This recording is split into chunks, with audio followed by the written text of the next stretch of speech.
Check your mic. Bununkini de açmaları lazım. Diğer mikrofonu da açabilir miyiz? Hello, 1 2 1 2 3 4 5. 1 2 3 4 5.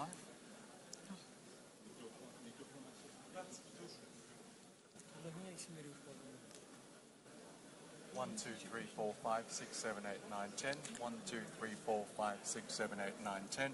Testing 1 2 3 4 5 6 7 8 9 10.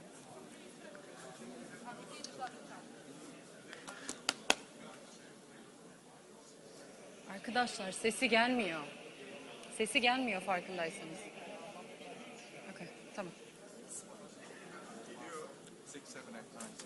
Burada gelmiyor. Is it on? Hello, hello, hello, hello. There we go. Okay. Okay.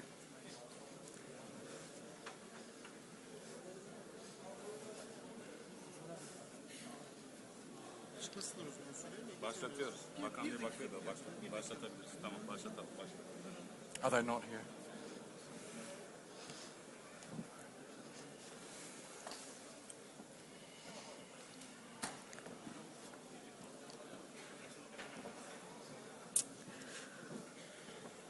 Honorable ministers, dear guests, ladies and gentlemen, welcome back. Over the last couple of hours, we held two panel discussions on the importance of navigating challenges such as energy security, sustainability, and technology advancement. And of course, the pivotal role that Turkey is playing in global energy security and the transition to renewable energy. Without further ado, I'd like to move on to our third session of the day, the ministerial session of the day, titled Challenges and Opportunities for a Resilient Future. Please join me in now welcoming the moderator, Alparslan Bayraktar, the Minister of Energy and Natural Resources of the Republic of Turkey.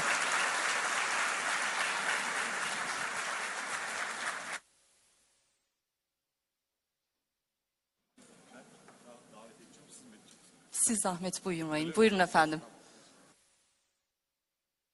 Joining Minister Bayraktar on the stage is Parviz Shahbazov, the Minister of Energy for the Republic of Azerbaijan.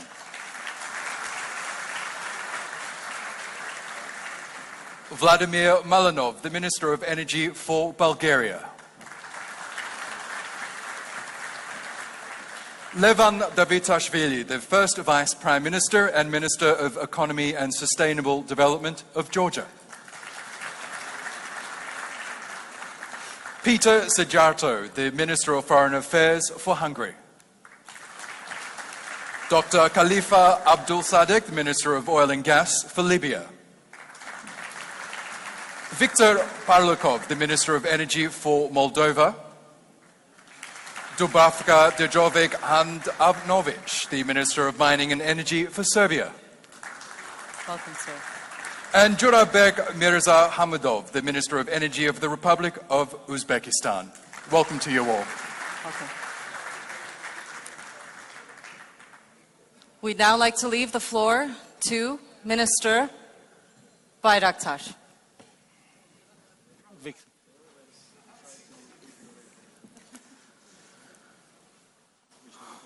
Honorable ministers, distinguished guests, it is a real honor and privilege for me to welcome you all to the very first Istanbul Energy Forum. And I would like to welcome you all to Istanbul, a historic city bridges between continents, ideas, and aspirations. Today we come together for a common goal, fostering energy resilience and sustainability in an era of profound transformations. The global energy landscape is facing significant challenges, geopolitical tensions, supply chain disruptions, and the accelerating impacts of climate change have exposed vulnerabilities in our energy markets, compelling us to rethink, reshape, and innovate. There is an urgent need for sustainable investment in energy infrastructure and emerging technologies, but unfortunately, financial conditions, monetary policies, cost of capital, are not very investment friendly. Geopolitical developments, regional conflicts creating huge uncertainty and volatility in energy markets. I believe we need to set a common goals for our common future to overcome of these challenges. I always say transition must be smart, and recognizing the continued role of oil and gas while accelerating electrification and diversifying supply chains to ensure security, jobs, and economic development. In addition to this, the rising importance of critical minerals underscores the need for a shift toward a fuel and mineral economy. As we gather today, joined by honorable ministers from Georgia, Hungary, Azerbaijan, Bulgaria, Libya, Moldova, Serbia, Uzbekistan, this forum presents a great opportunity to forge partnerships, align our strategies, and of course, exploring new solutions. Energy challenges transcend borders, and only through enhanced cooperation and collaboration, innovative approaches and investments, we can achieve a sustainable, secure, and resilient energy future. Together, let us seize this moment to advance our shared objectives for a balanced and equitable energy transition. We have an excellent panel today, and we are a little bit late. Sorry for that, but we will have 2 rounds of questions, and hopefully it will be an interactive and lively discussions. And I will start a common question to all the panelists here in the stage. My question is, how can regional cooperation be strengthened to support energy security for your countries that also promote prosperity and regional stability? So I would like to begin with my dear colleague, Levan, First Vice Prime Minister of Georgia and Minister of Economy and Sustainable Development. Levan, the floor is yours. Thank you, Excellency, dear friend. I want to really congratulate for this wonderful organization, for this forum, and thank you for inviting our colleagues. We have very interesting discussion about very important topics in energy sector, but overall for the economy of our countries. I fully agree that regional cooperation is key to strengthen energy resilience and also promote energy security throughout the region. And from my perspective, I think that enhancing cross-border energy infrastructure is key to promote energy resilience and energy security in the region. It's also very important that we can promote, and we have to promote, of course, investments in renewable energy sector, promote trans-border energy trade, which is also very important and key for regional energy cooperation. We already are in the process of aligning our legislations in the region to promote energy trade among the countries in the region. And I think these are the steps which are key to guarantee energy security in the region. So balancing energy supply and accessibility to electricity in all countries is fundamental for the competitiveness of our economies. That is directly linked to the livelihood of our people and economic prosperity of our country. Thank you very much. Peter, tell us about the situation in Hungary and what are your thoughts on this bilateral cooperation, regional cooperation? My friend, first of all, I'd like to express my gratitude, appreciation and respect to you personally and to the government of Turkey, including the Ministry of Energy, for this wonderful event. We envy that. Thank you so much for allowing us to listen to the thoughts of your president. We are happy to be here. May I make four very short points on how we see this issue, how we see the safe supply of energy. First, this is an issue of national security. The issue of safe supply of energy is a matter of sovereignty. Second, matter of safe supply is a physical issue which has nothing to do neither with politics nor with ideologies. Third point, With political statements and with press conferences, you cannot heat houses and cannot run your economy. Fourth point, putting together the national energy mix is and must remain a pure national competence. So we have to take it for granted that if someone tries to interfere in the composition of your national energy mix, it is being made either because of political reasons or business reasons. Either someone wants to put political pressure on you or would like to earn money instead of someone else. What is the consequence of that? I do believe that putting the energy supply, putting the safety of energy supply of another country at risk, either by sanctions or by blocking transit, must be considered as an attack against the sovereignty of that given country. Therefore, we reject all such kind of initiatives, and we consider them as extremely outrageous if those come without any kind of notice before. You know that the outgoing Democrat administration in the United States has just made a measure the day before, putting Gazprom Bank at the sanction list. This can put the Central European and Southeast European countries in a challenging position when it comes to safe supply of energy. And therefore, we, the countries of this region, must and will cooperate very tight in order to find a solution how we can secure the safe supply of energy of our countries under these changed circumstances as well, independently from any kind of external pressure, independently from any kind of attack. Hungary is grateful to Turkey, to Bulgaria and to Serbia for ensuring a very safe, very reliable and very stable transit. Together with these countries, we will find the solution how to ensure the safety of the energy supplies of our countries in the future as well, how to protect ourselves from this attack against our energy sovereignty. We are not ready to change reliable partners, especially not if there's no better offer. This is a very simple way how I see the regional energy situation.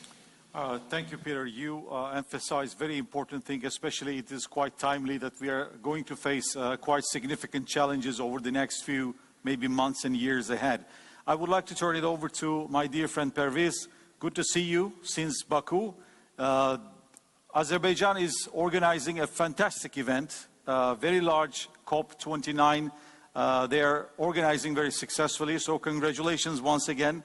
And also I would like to ask your opinion about this international cooperation, regional cooperation. Thank you very much. First of all, allow me also to join my colleagues and extend my congratulations with this excellent event of first Istanbul Energy Forum, which is going, I'm sure, to deal with the all existing challenges in the energy sector, but at the same time, what is even more important, to provide for the sustainable solutions to those issues. At the same time, I would like to congratulate BOTAŞ with the 50th years anniversary of the activities of this company, which has been instrumental not only for the Turkish energy sector through over the half century, but has also contributed a lot to the regional and international cooperation. And I can say it because in our cooperation between our energy companies, SOCAR and BOTAŞ, together played a great role. Take TANAP, take other regional and international projects. Of course, being the initiator of different kind of regional projects in the energy sector, Azerbaijan is understands very deeply how important, how essential the regional and international cooperation in the energy sector, first of all, to meet the growing energy demand in all countries in the region, at the same time to combat the climate change. It is also important because not only renewables but even the natural gas plays important role here. Of course, energy security has been already mentioned here. I think very seriously, and we have to take it into account. And of course, the sustainable economic development of all countries. So we have to provide for necessary regional cooperation in order to provide for all these challenges, and we do it in the region. We have great plans to extend this cooperation in the future, so I would like to express also my thanks to you, Diyar Paslan, for the organization of several meetings today, be it in the field of gas supply or renewable source of energy, and at the same time the number of interconnectors that we are all involved. And today we even discussed the new plans, how to move further. And of course, the Livan, Georgia has been always part of this. Part of us and part of this. But I also look at this panel represented, and most of the speakers are our partners and will be even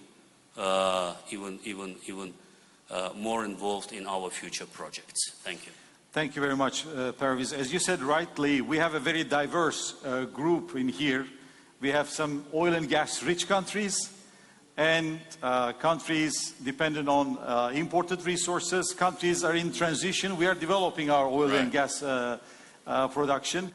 So I would like to turn it over to Madam Minister Dubravka. You have your own challenges in Serbia. Your thoughts on this? Thank you very much, and congratulations on the excellent organization. It was great to listen to President Erdogan, who just visited Serbia recently. My thoughts are that we are facing a very challenging times. We have short-term issues, which is this winter, that will not be as mild as previous winters.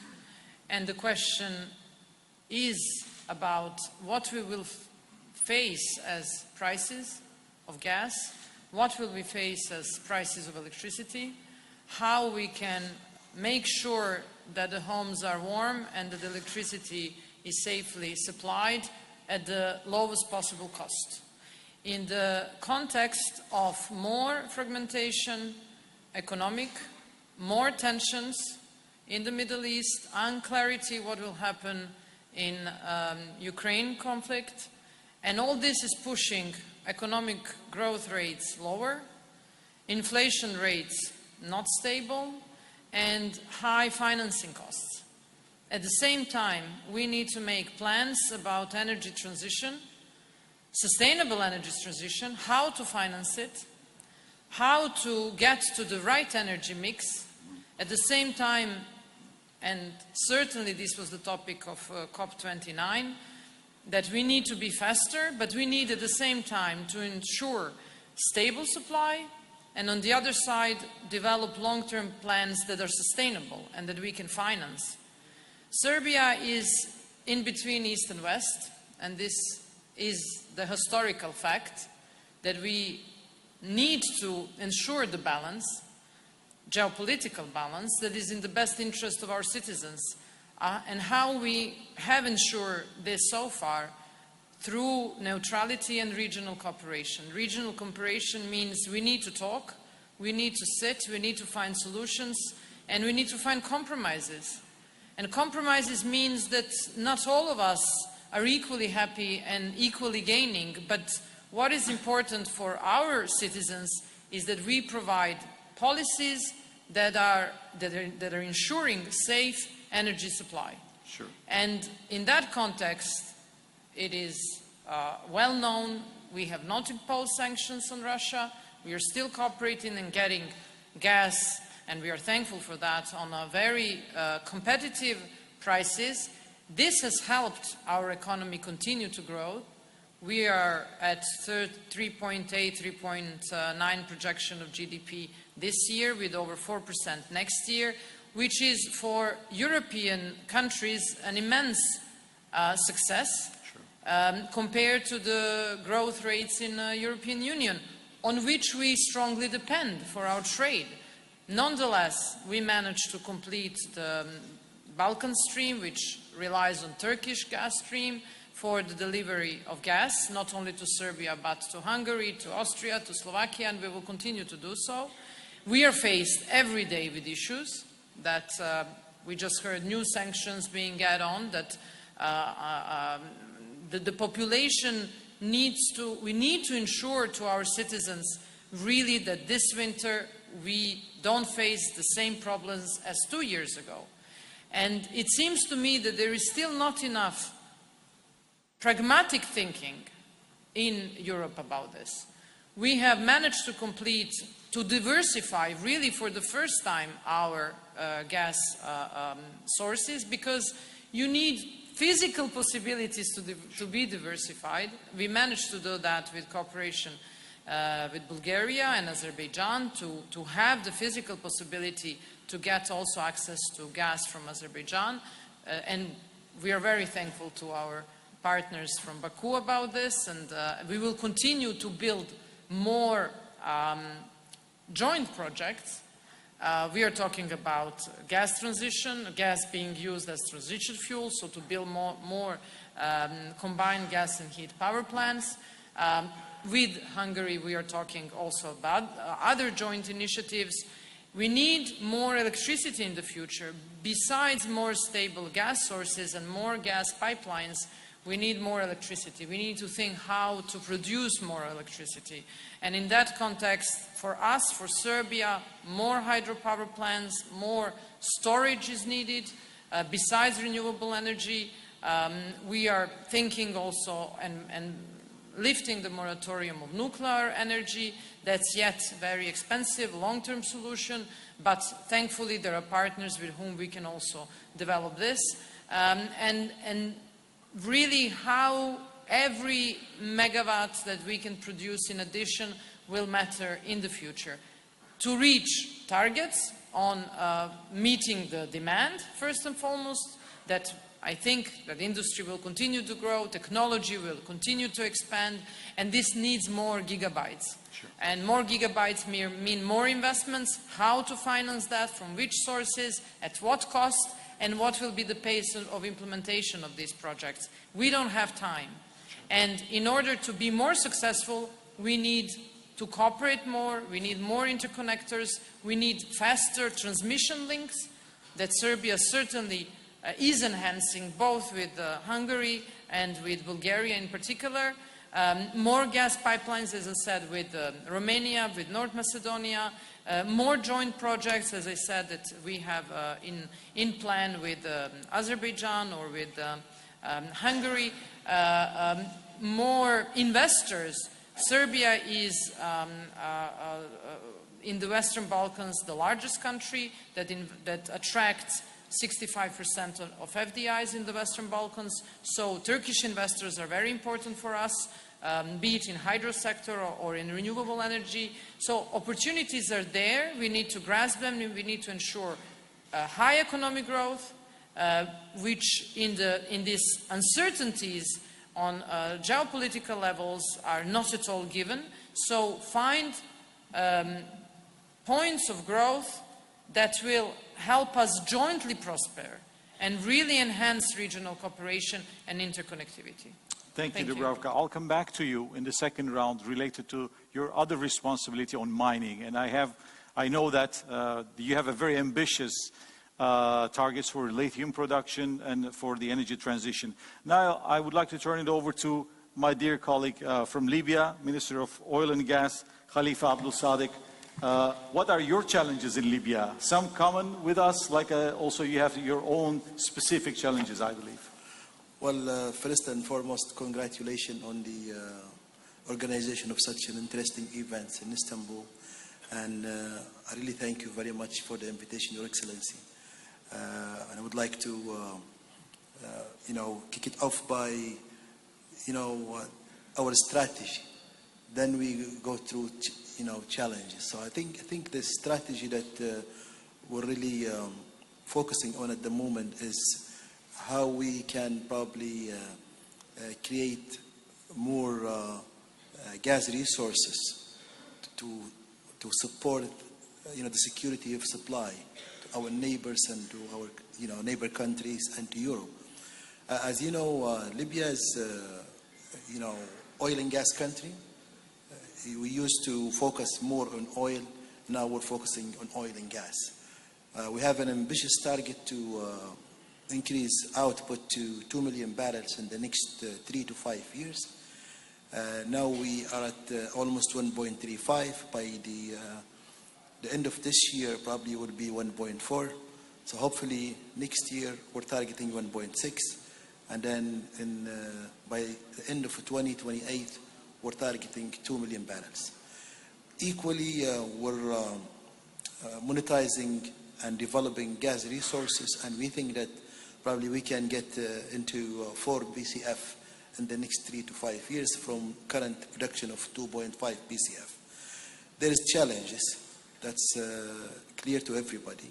As you know, we're a country that has been through a difficult time over the past 10 years, but now things are stabilizing, and we're sanctioning new development projects. And we think, that we have already access to the European market through the Green Stream pipeline. As you know, we have a Green Stream pipeline that runs from Melita in Libya to Gela in Italy. And this pipeline, unfortunately, is just operating at 25% capacity right now. So if there is something that keeps me awake at night, it's how I can fill in this pipeline to a place like Europe where the molecule of gas is needed right now. So as such, our strategy is very focused on increasing gas output. And by the way, we are ready and willing to explore in offshore Libya and to help you to utilize the pipeline. Yes, and basically for that, our focus is on a multiple lane, highway. I describe it always to everybody, so I make it easy for everybody to remember it. So I describe the way we're trying to get to the potentials that we're trying to get to. It's like driving in a highway. So driving in a highway, you have high speed lane, and then which is the high priority, and low speed lanes. So in the high speed lanes, where you would drive probably 120 kilometers per hour, we think that we should be focusing on redeveloping our brown fields. And the remaining reserves of these brown fields are quite tremendous. So we think we can immediately boost output from those brown fields. But to sustain it, then we need to move to the next lane, which is the development of green fields, which has been discovered for some time but not yet developed. And as such, we're having a very busy pipeline, at least 5 to 7 projects. We've sanctioned a couple of them in the Mediterranean last year, together with our strategic partner Eni, and we hope that that would increase gas production by 700 million standard cubic feet per day. And then the other lanes, then we were working on marginal fields that we think that would support, the sustainability of, the rates that we're trying to reach and the growth. And then we also resumed the exploration activity. So most of the IOCs are back in Libya now, resuming their activities. The last couple of weeks, we had BB and Eni resume drilling, exploration drilling, and OMV as well. Next week, we're expecting Repsol to resume drilling, exploration drilling. And at the same time, we're having on the other lane the bid round. will be announcing exploration licensing bid round at some point, either towards the end of this year or next year. And if you look at it, all these activities are really going on in parallel lanes, but different speed, different priorities, if you like. And equally, we're country blessed with huge unconventional resources. So we're at the same time probably thinking next year of opening bid rounds for the unconventional resources. And equally, we're thinking of minimizing gas emissions, and we've already set a target to get to near zero gas flaring by 2030, and that means, saving lots of flared gas right now at the rates of 300 million, something like this, and monetizing those into the international market. So in the renewables field, we're working in the renewables and working together with our international oil companies, and we're trying to encourage international oil companies to, partner with us in creating and developing renewables, power generation. By the way, they're doing this in Azerbaijan. Yes. Yeah. So we're discussing projects now. We have almost ready to go project with Total Energies. We're doing the same with our partners in Sharara oil field. So we think by doing this, we will be able to free more gas for export. Sure. So that's a target that we're working on. And at the same time, when it comes to cooperation between, global, regional and global countries. So we're discussing now with our neighboring countries from Africa, Nigeria, and other countries to create pipelines, cross-country pipelines that evacuate gas from Central Africa and Nigeria to Libya, then to Europe. And at the same time, we're discussing same opportunities to have another pipeline to Egypt. As you know, in Egypt there is a couple of LNG plants that not quite busy right now. So we think probably a good strategy is to extend the pipeline there. So definitely, cooperation is the key. I don't think that the problem can be sorted out through renewables. We still need to have fossil fuels, gas specifically, a key player to generate energy and to support energy security. Thank you.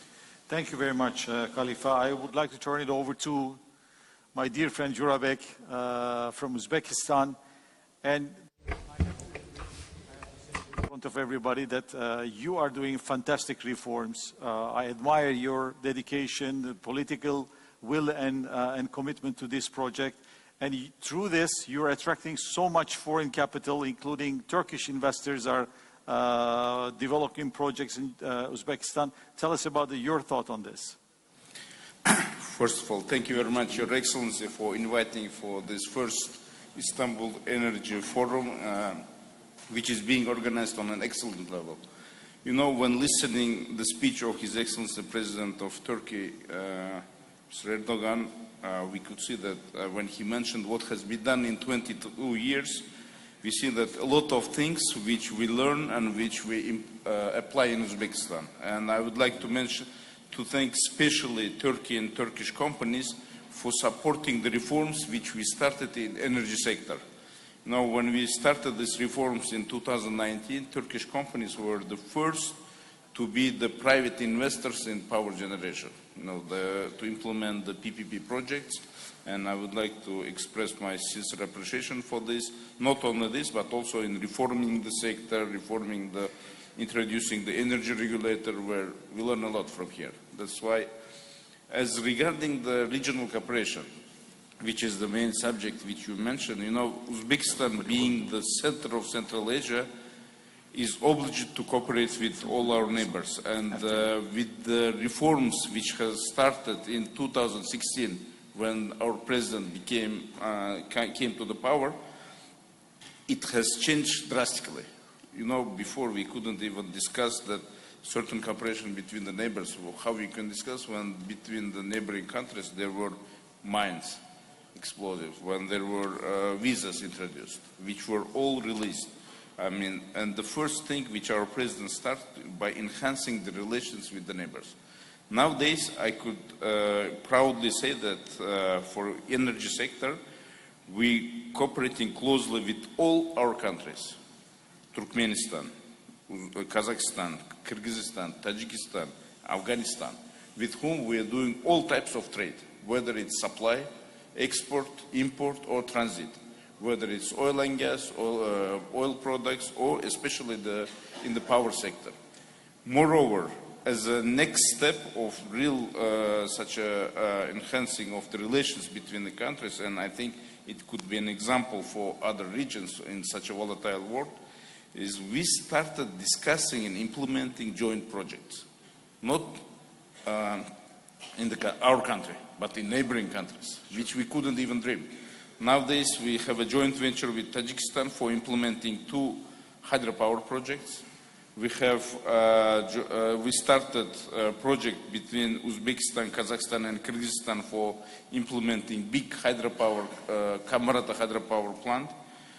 Together with Kyrgyzstan, we are discussing now conducting a study for cascade of hydropower stations in Chatkal River, and in those projects, Uzbekistan not only becoming as a part of the project or co-investor, but one of the main off-takers of the electricity. And well, lastly, I can say, you know, last example, recent example, in Baku, when 3 presidents of Uzbekistan, Azerbaijan, and Kazakhstan signed a strategic cooperation for starting the project for supplying green renewable energy power from Uzbekistan, Kazakhstan, and Azerbaijan to Europe. So I think this is a real example how the cooperation should be. You're aware that Central Asian ministers of energies, we gather on a quarterly basis, except such a, not considering such international events when we meet each other. Azerbaijan now joined these meetings all the time. They participate. You're welcome as well. We invite you. So, which helps to resolve daily issues, which helps to resolve any outstanding issues, identify the plans, and because, you know, with the, as you just mentioned, with the aggressive plans for implementing renewable, for implementing new projects, we have to balance our grid. We have to support each other, especially in emergency cases. That's why regional cooperation, I believe, Central Asia could be an example, and which we can apply to other parts of the world. Thank you. Thank you, Jurabek.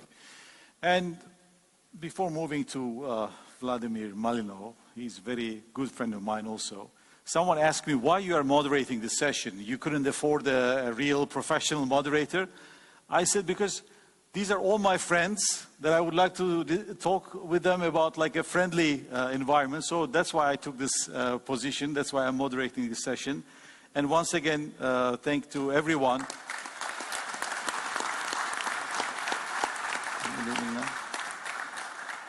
I would like to turn it over to Vladimir. I mean, we are close cooperation with Bulgaria for so many fronts, especially in the field of energy, gas, electricity. And tell us about your view on the international and regional cooperation. Thank you very much, Alparslan Bey. Komşu.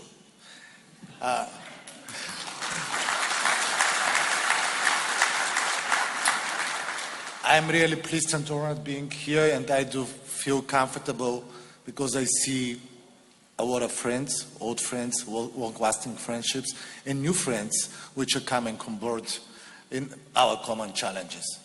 So, Peter, Dubravka, Parviz, and our new friends, Victor, I do not forget you. What is energy? Energy has always been the backbone of each economy and a great contribution of the energy to the competitiveness of each of the economies. So from that perspective, as Peter mentioned, energy is always a significant contributor to the national security of each of the countries. And on the other side, we being like a decision makers, politicians, what we need to do, energy to be affordable, reliable to each of our businesses and to the households. So, and have a very predictability, high predictability to construct any further investments, decisions about transition about our economies and energy sector. So from that perspective, I will turn to the audience because I think that here on the panel we already have that.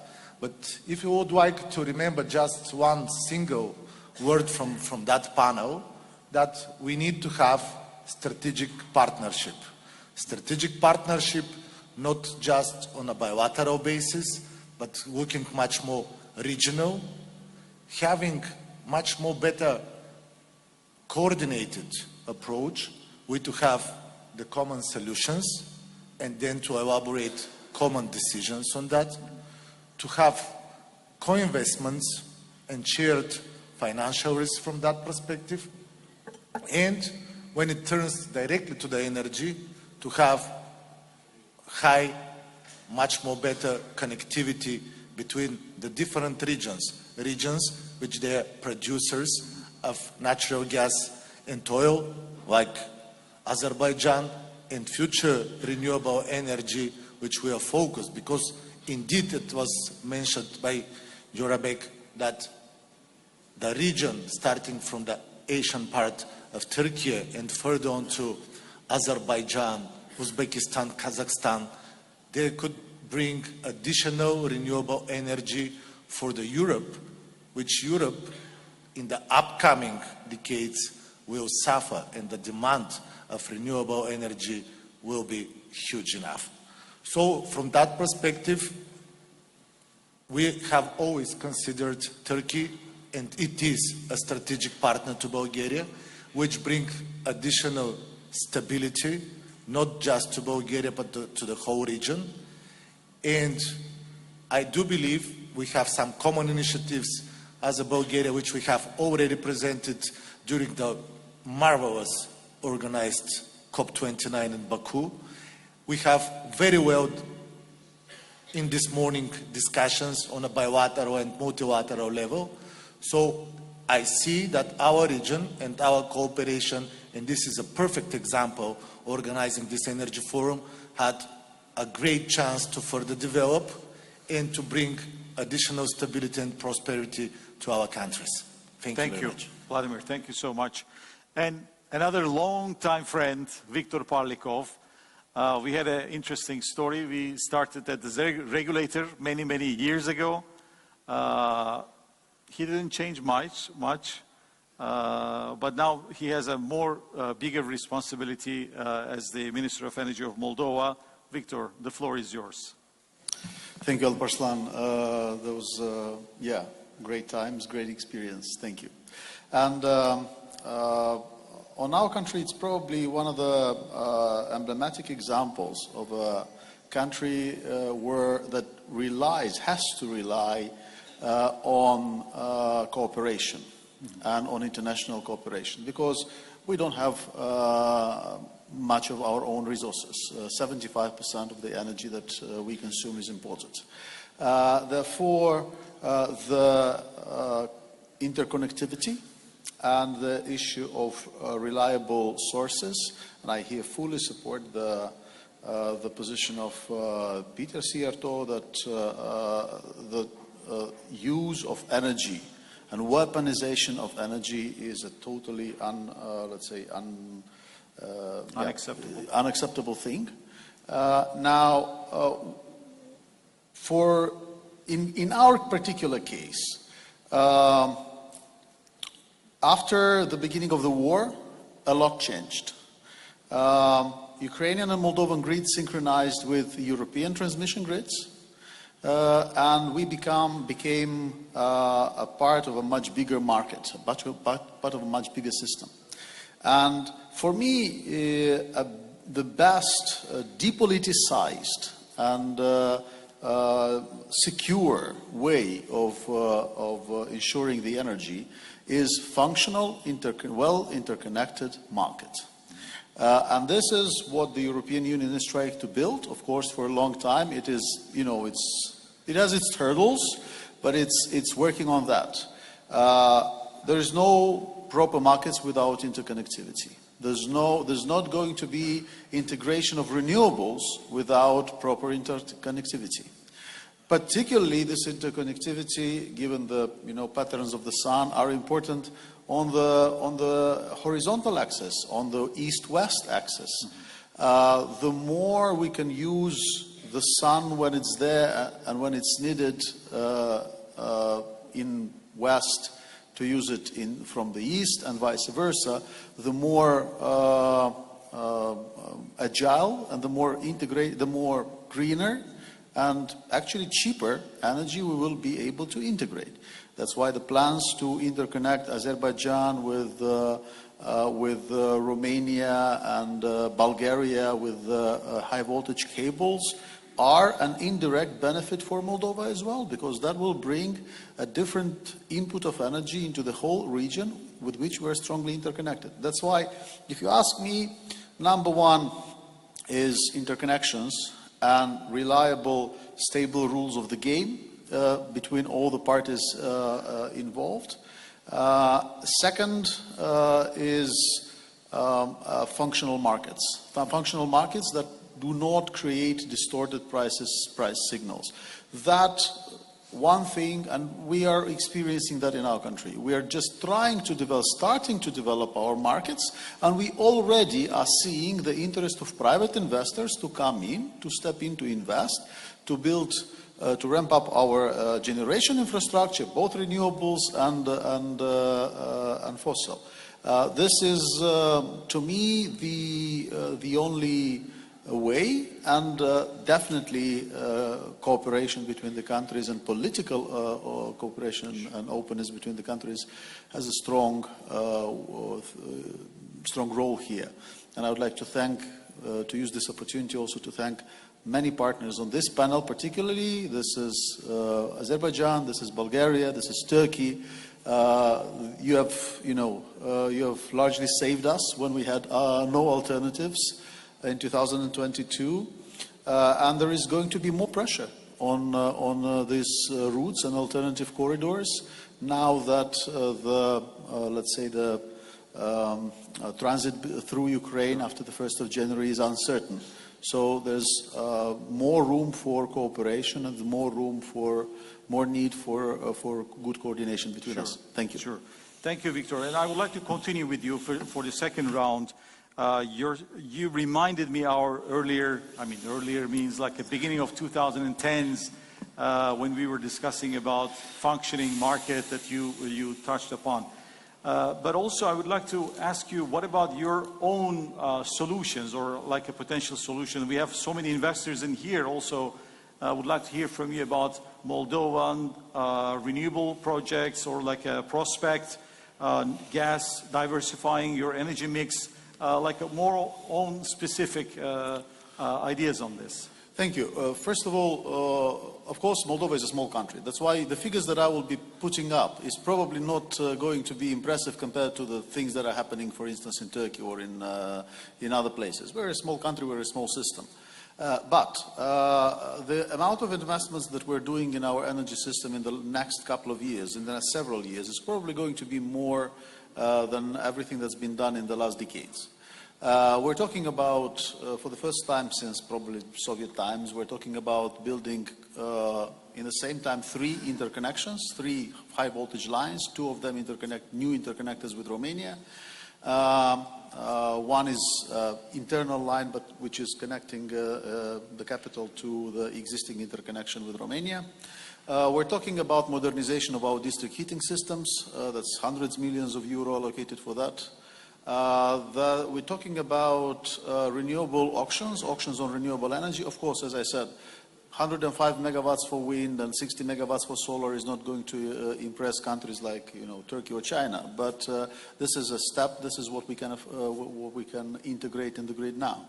And the more we create the markets, the more flexibility we have with differentiated energy prices, the more we will be able to, the better we will be able to integrate the renewables. That's the point. Another two big domains I would like to mention for us. Number one is actually energy efficiency. For countries like ours, where over 50% of the energy is consumed in buildings, and we consume on average twice as much energy as average EU to upkeep 1 square meter of a building, you know, the amount of energy that we can save by just investing in construction works, essentially, is almost equivalent to all the entire volume of natural gas that we import in energy terms. So this is huge potential. And another domain which is picking up momentum, but it will pick up and will become much more dynamic when we have differentiated energy prices and we integrate in the regional market, is the electrification of vehicles. For Moldova, we're much better positioned compared to many other countries because our transmission grids are overcapacitated, so we can actually afford, we can actually electrify the transport without needing to make additional major investments. Thank you very much, Victor. Vladimir, I would like to get back to you. Over the 3 decades, you have been very instrumental for us because you are the part of supplying gas to Turkey through Ukraine, Moldova, Romania, and Bulgaria. Now I think it is time for us to kind of return all these years, and now we are exporting gas to Bulgaria. We are sending gas to you. We have an excellent cooperation in the field of gas and electricity as well. We have an interconnection, and we would like to increase these interconnection capacities on the power side as well as the gas side. In terms of your own challenges in the energy market that you are facing each and every single day, what are your thoughts and developments and projects that you are developing internally in Bulgaria besides all the interconnection projects that we have discussed? Thank you very much for the very good and precise question. But I will start from a little bit of a different angle before answering very straight. Of course, the other word which I always have in my mind when it comes to the energy is balance. Mm-hmm. Balance between renewable energy and fossil fuels. Balance between regional, national, and global thinking and approaches. And also balance in the whole electricity mix of each of the countries. So, based on that, of course, even when we are thinking about huge energy projects in Bulgaria, we are not thinking selfish, just, let's say, to secure our country.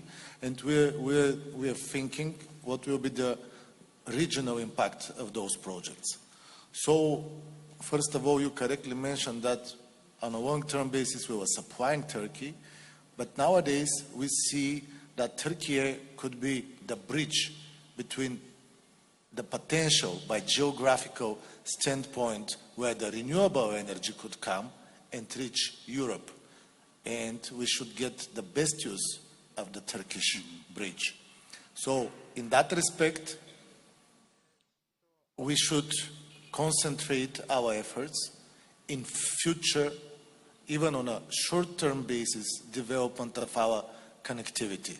Connectivity when it comes, increase the capacity for transportation of natural gas, because Turkey in the last 10 years has invested a lot when it comes to the necessary infrastructure to bring additional liquefied natural gas, to bring natural gas from the Caspian region, from Azerbaijan, and potential in the future from all the countries on the Caspian Sea. And, of course, connectivity when it comes to the electricity grid. This is, I think, a very good potential which we should not miss and get the best for our countries. Of course, we have also a lot of common with Turkey and with the rest of the country. We have, as a Bulgaria, an experience, and this year we are celebrating 50 years being a nuclear country, operating a nuclear power plant. So our colleagues of Botosh also, they have their celebration. But on a bilateral basis, we could contribute to that, share our experience, share our cost when it comes to the nuclear. Because on a long-term basis for the upcoming century, the nuclear energy will be one of the basic securing the base load of the electricity. Of course, here comes the question about properly storage of electricity. So I think that the Turkish companies, Turkish investors, they are pretty good welcome to Bulgaria because we have plans to develop also, once again, balance between the private and the public interest. So we are deeply developing this public-private partnership.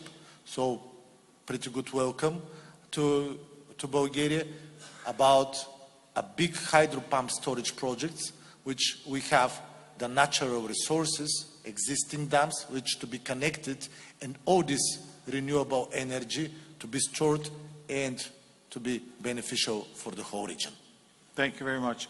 Back to Jorabek again.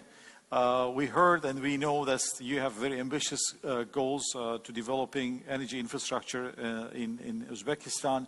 But I would like to ask you some specific challenges that you are facing, because also in Turkey, one of the major discussions around renewables are how we're going to integrate so much renewable capacity to the infrastructure.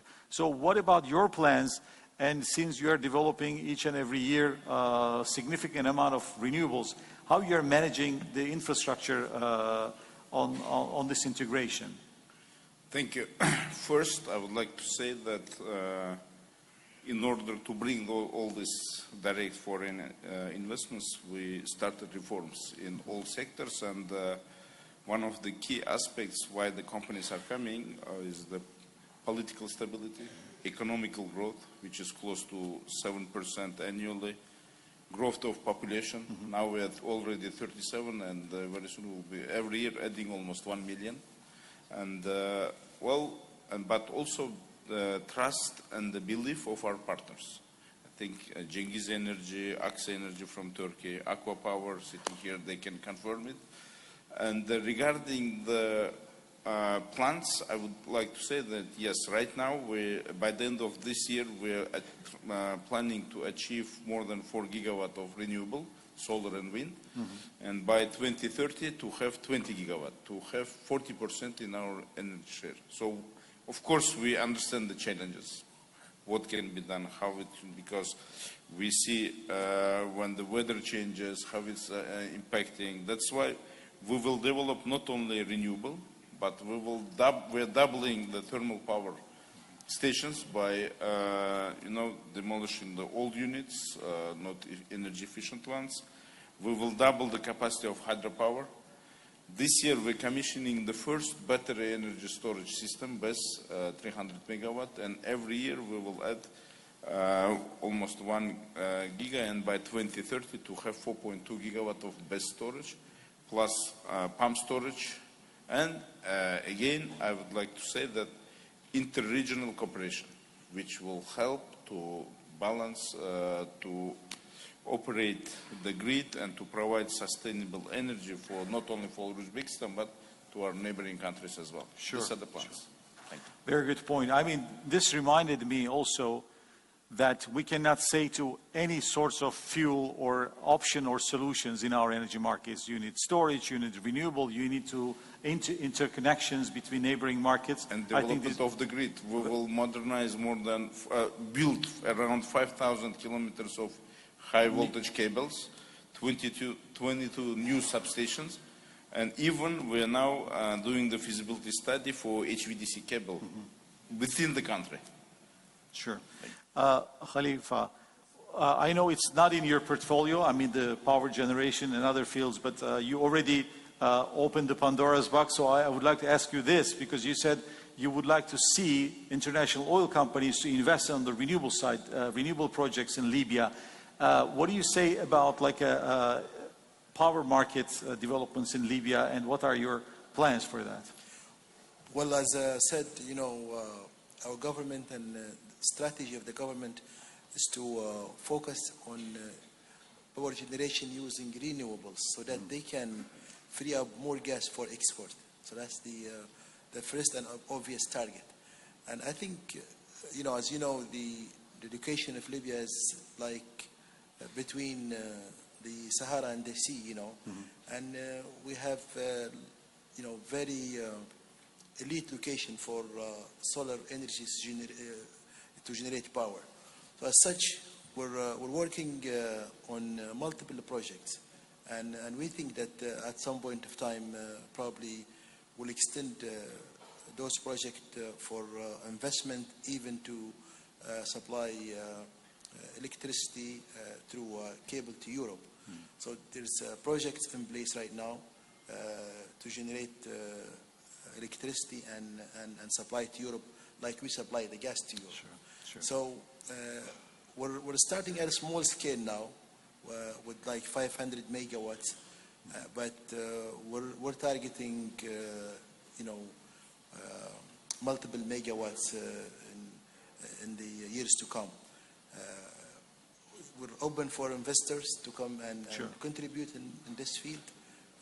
We can see it clearly that we have the sources, and we think that the gas that we're burning to generate power is a very expensive commodity that we can take to the elite market to Europe. So I think the opportunities are there, but the challenge is how you convince investors to come and invest. So now we're doing it with current investors, the international oil companies working in Libya, but we want to extend it beyond that, and we think there is a huge opportunity. And I think on the regional side, our neighbors, Algerian, they're generating, I think, more power with solar than we do. We think that we need to do the same, and probably. And you have this potential too in Libya as well. Oh yes, sure. We have similar potential that Algeria has, and I think the strategy is really to find more gas, to export more gas, but at the same time to focus on renewable, to use less gas in country and export more gas. Sure. Yeah. Thank you. Perviz Bey, if you don't mind, I would like to also turn to you. Azerbaijan is the very major oil producers in the world, very major gas producers, helping us a lot about gas security of supply, and also for the Europe. But also you have some ambitious plans for renewables, great potential on offshore wind in the Caspian Sea. That's why we're discussing so many interconnection projects. Tell us a little bit about the renewable side and the power side, what you are planning for future. Thank you very much. Indeed, so we have been the first country in the world industrially producing oil, so being the traditional oil producing country, then started with gas, and today we are supplying to at least 30 countries the crude oil, and beginning from the 1st December this year, the number of the countries that we are supplying natural gas will grow till 12. So it is already a very serious, at the same time, asset to have, the connectivity and more cooperation with all the partners. Renewables. Of course, it has been already said that the replacing by renewables the fossil fuels, it saves more natural gas, for example, in our country to export it. Yes, let me just give you an example. By 2027, we are going to have 8 projects with the total capacity of 2 gigawatt. It's already contracted, everything. So it will release 1.2 BCM of gas. So it's like a gas field, new gas field. So, and we continue with this pace. And this is also good news for the European customers. Yeah, absolutely, for all our partners. Yeah. And this is the first phase of our national program. But let me also switch to the international program. So We initiated, as it has been already mentioned here, several interconnectors. The one which is going to connect Azerbaijan, Nakhchivan part, Turkey, and then Europe. Another one, Azerbaijan, Caspian Sea, Azerbaijan, Georgia, Black Sea, and then Romania and Hungary and Bulgaria just during the COP officially announced that is going to join this. Another one... And Jurabek mentioned about this Kazakh... I am coming to this, yeah. My dear friend Jurabek mentioned that indeed we are already very seriously progressing. Our presidents put signature on that, and it was just before this meeting we're discussing that now we have great responsibility, we have even moved quicker. So, and this is the interconnectivity, and Azerbaijan is going also to play an important role bringing those countries together in all those projects. So we have to, and this morning on your and Vladimir's initiative, we discussed another way through Georgia to, again, Turkey and further to Europe. I mean, this interconnectivity will provide for the energy security. It will also make global energy transition even quicker and smarter. It will be our contribution as a COP presidency country. I have to also mention that because we have initiated several international initiatives, commitments on green corridors, green energy zones, grids and storage and green hydrogen. And I would like to use this opportunity to express appreciations to all those our partners and countries who joined us and supported these initiatives. They will really make the serious contribution into the energy transition globally. But what I would like to say, all those initiatives were born in Azerbaijan and just not taken from the air, from our practical activities, what we are doing with you all together. So we just put it as initiatives, and they were overwhelmingly supported by the international community. So, I mean, there is no substitute to the regional and international cooperation, and we are sure that the world is moving towards electrification, to renewables. And here it is at the same time economically viable, we all know that, and that's why we all move in this direction. Thank you. Thank you. Thank you very much. I mean, all the messages that you are giving here, if I summarize all these conversations, I would say that for the transition, successful transition, we need transmission, strong transmission, and strong interconnections. But another else we need, and that is critical minerals that we need for energy transition, decarbonization of our economies. And that's why I would like to turn it over to you, Dubravka, because Serbia has a strong potential on critical minerals, especially lithium. And I know that you have also a very ambitious plan to develop and being a strong supplier of this lithium to global markets. And under your mining minister capacity, tell us what are your plans on this? Thank you. For energy transition, I think we need several things. One is possibility and ability to finance that energy transition, which means strong economic growth, peace, and stable economic environment. We need, indeed, critical raw materials without which the energy transition simply cannot be met. Why? Because besides, of course, needed critical minerals for renewable energy, be it for production of solar panels or wind generators, of other components, we need not only to decarbonize our energy sectors, we need to decarbonize our transport.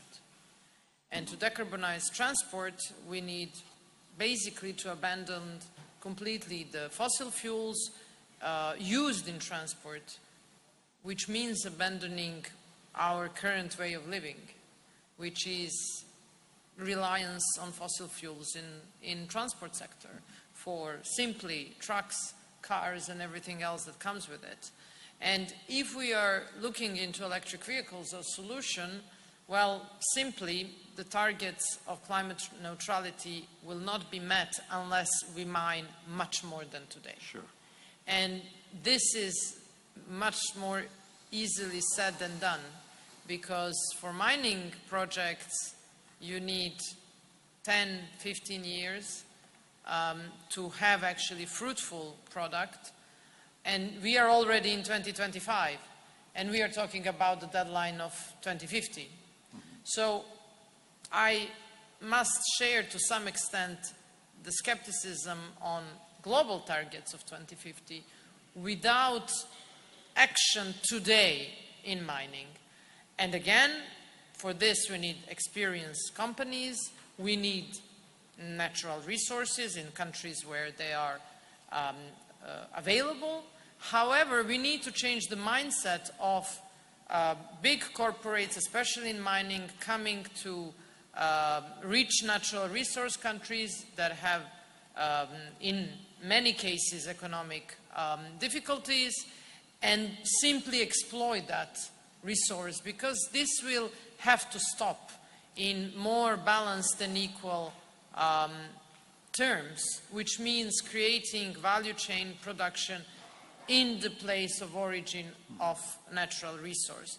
And here present are many countries which are rich in natural resources, who know how important it is to manage that natural resource exploitation well. Serbia is rich in copper, first and foremost, which is being exploited. We are doing that currently. We are the second largest producer in Europe, thanks to primarily a sustainable investment and strategic partnership that we have built with Chinese investors. And in western part of Serbia, we are extremely rich of lithium deposits. I'm talking about one of the biggest reserves in Europe, 158 million of tons of lithium, which can produce 58,000 tons yearly of lithium carbonate, which is sufficient for 1 million electric cars production yearly, which is a huge compared to the European average. So it can meet approximately close to 20% of demand in Europe. And we know how scarce those resources are, especially in European countries, and what Europe has committed to itself when it comes to having actually resource in their own territory, by at present being so reliant on China. So in that context, yes, we have had exploration possibilities for 15 years now, or close to 20 years, and we are hoping to start the production in the next 4 years, which is, as I say, it needs to be sustainable, it needs to be at the best interest of our own citizens, and this is why we are currently going through the also legislative changes to really enhance the position of our country when it comes to the value chain creation, and which means battery production in Serbia, electric vehicles production in Serbia, not mere exports of raw material somewhere else, so that the greatest value added is actually produced somewhere else. And this is the discussion successfully that we are having with the European Union. Of course, when we are talking about mining is, it has some detrimental effects on the environment, so it needs that the long-term sustainable solutions need to be put in place with good solutions for environmental protection, and then of course having a balance between what we are trying to achieve through energy transmission, and that is less pollution, less CO2 emissions, but at the same time we need more mining, which means impacts on environment need to be mitigated and need to be well managed. and need to be accepted by local population. So we will continue certainly to look into this direction, to develop this direction, because long-term economic effects are simply tremendous, as well as better geopolitical positioning, of course, and then, of course, using that a natural resource to have better negotiation position on a variety of topics. So I think that in that context, we need to inspire, learn from each other, learn from challenges that some of the countries rich in natural resource have gone through, how they have addressed it, how they have solved it, in order to improve their position and make their position stronger. Sure, thank you. Yes, we are almost concluding our panel. Levan, final words. I know that Georgia set a very ambitious targets, generating more power or doubling its power generation by the year 2030. How are you going to achieve this? Yes, indeed, we have set maybe very ambitious, but at the same time quite realistic target to double our installed capacity by year 2030, which is of course very important for maintaining our high economic growth. Last 4 years, 3 years, we almost doubled our economy, and we are keeping very high economic growth. Average annual real GDP growth is 9.7%. We are keeping 9.8% economic growth this year. Because we have conducted significant structural reforms, which is a foundation for the long-term sustainable economic growth for our country. But we all agree at one point that without energy sector, which our dear colleague just said that is a backbone for economic growth, and it's very important, it's key for the competitiveness of economy, we cannot really achieve sustainable long-term economic progress. That's why for us it's very important to utilize huge energy potentials we have in the country. Unfortunately, as our friend Peter said, there are different interventions, unfair, either from external political powers or sometimes their commercial interests, which usually prevent, which are not fully in line with the local interests of each and every nation. And in our case, we also have, unfortunately, stopped utilizing our energy potential, including introducing absolutely unjustified moratorium, granting power purchase agreements to investors. At the same time, we had limited also our investments, I mean public investments and participation of state companies in energy projects, which was absolutely irresponsible decision, unfortunately. But last couple of years we are very active promoting energy sector, also bringing certain predictability to investors, and we introduced new contract for difference scheme, which is quite common in the European Union. We had 2 power auctions, and it was a very open, competitive process, and we have granted price CFD mechanism to many investment projects, which I think is a very big incentive for investors to invest in renewable energy sector in the country.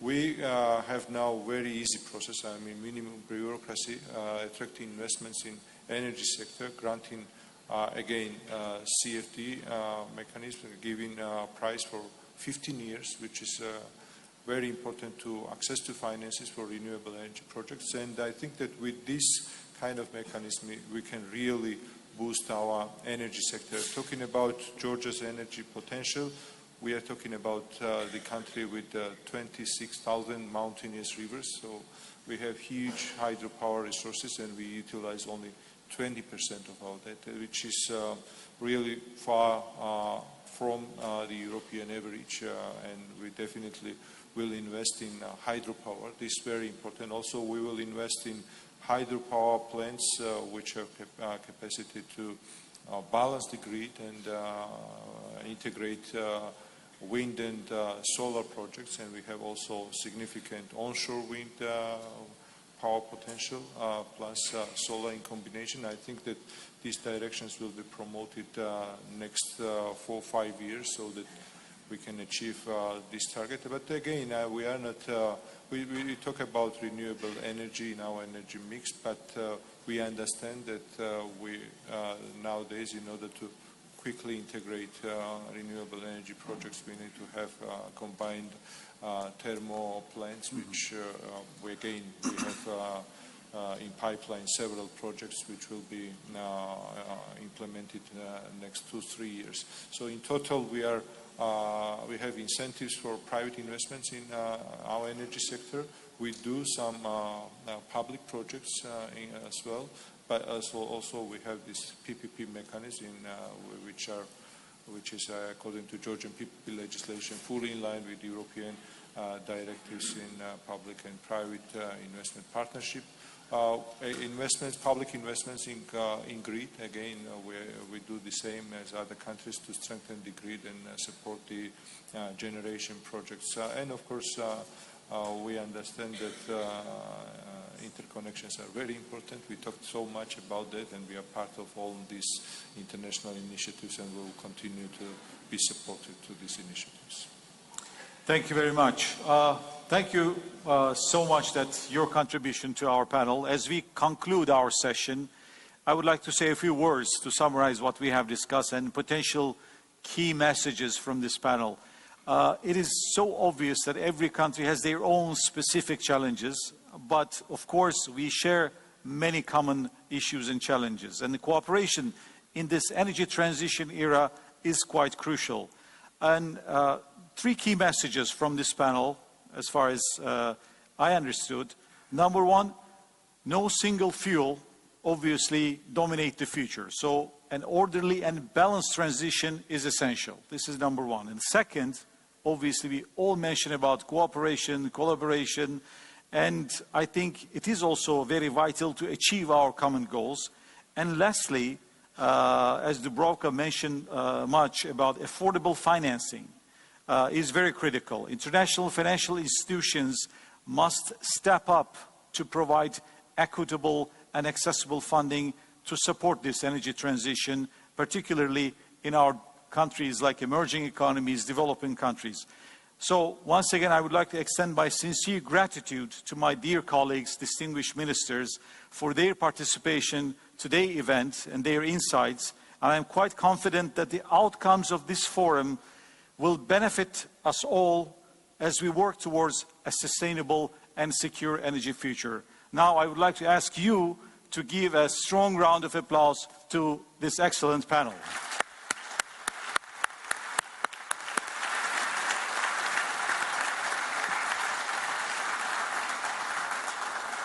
Thank you very much. Thank you. Thank you. Thanks for coming. Thank you. And a very big thank you to Minister Bayraktar for hosting such an excellent panel with the other esteemed ministers. Now the group will prepare for a family photo before we proceed on to our next and final session of the day.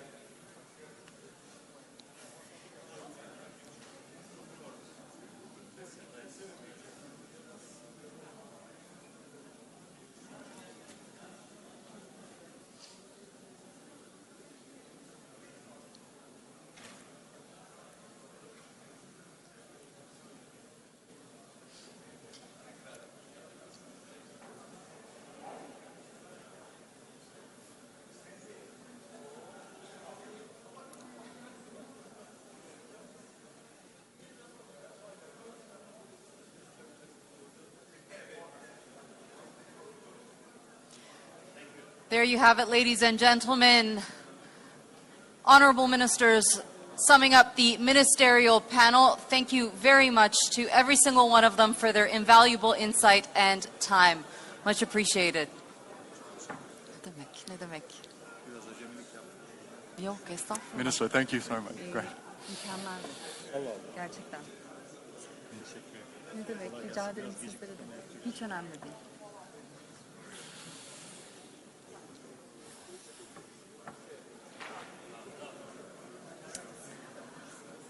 I'd like to ask our guests in the audience to stay seated as we are going to continue with the final panel of our forum.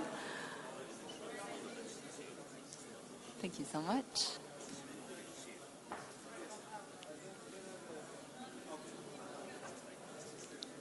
Thank you so much for your contributions. There's definitely no break, right? Not that I know of. Thank you for your contributions. Thank you so much. Thank you for your contributions.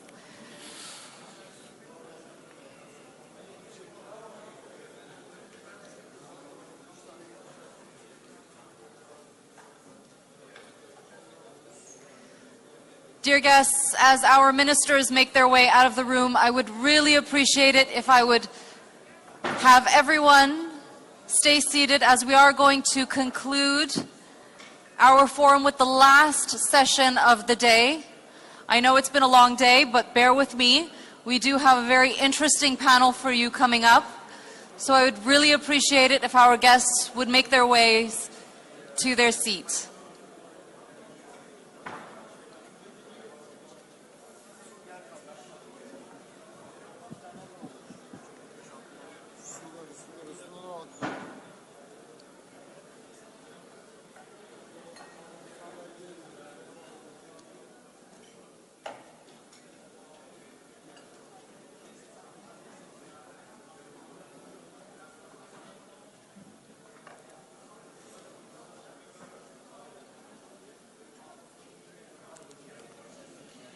Should we give a break? Because it's like everyone left. Yeah, where's the organizer? I have no idea. I can't see Burcu, I can't see Ece. I don't know where they are.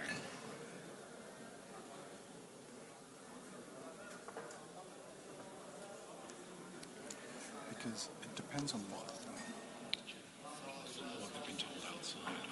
I don't know.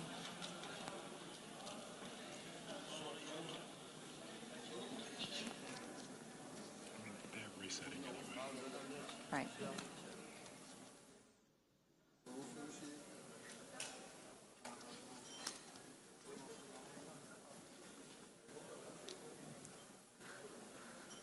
All right, so we've decided to give a 5-minute short break as The state is being reset. right, so the stage is being reset. We'll make everyone come back into the conference room and then we will kickstart our last session of the day. So 5-minute break and we'll be sure to announce you back into the conference room.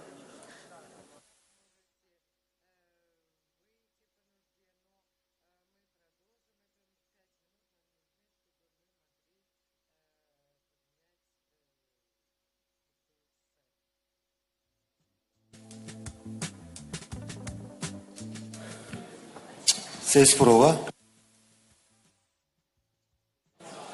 Ses prova 1, 2, 3, 4, 5, 6. Ses prova 1, 2, 3, 4, 5. Test deneme. Ses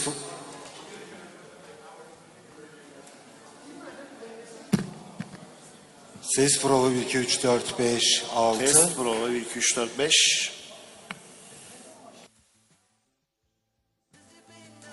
Ses prova 1, 2, 3, 4, 5, 6.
Hello, ladies and gentlemen. We will begin our final session of the day in a couple of minutes' time, so please take your seats.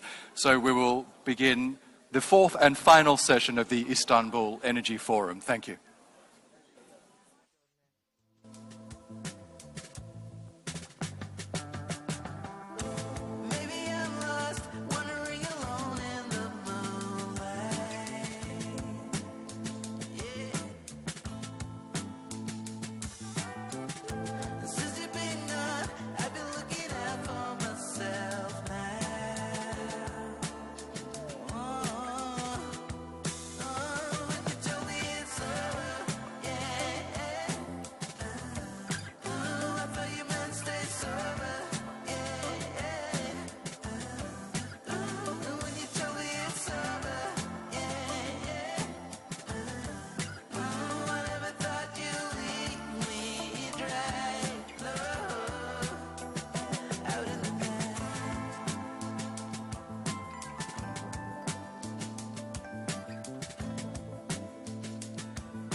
I did my best.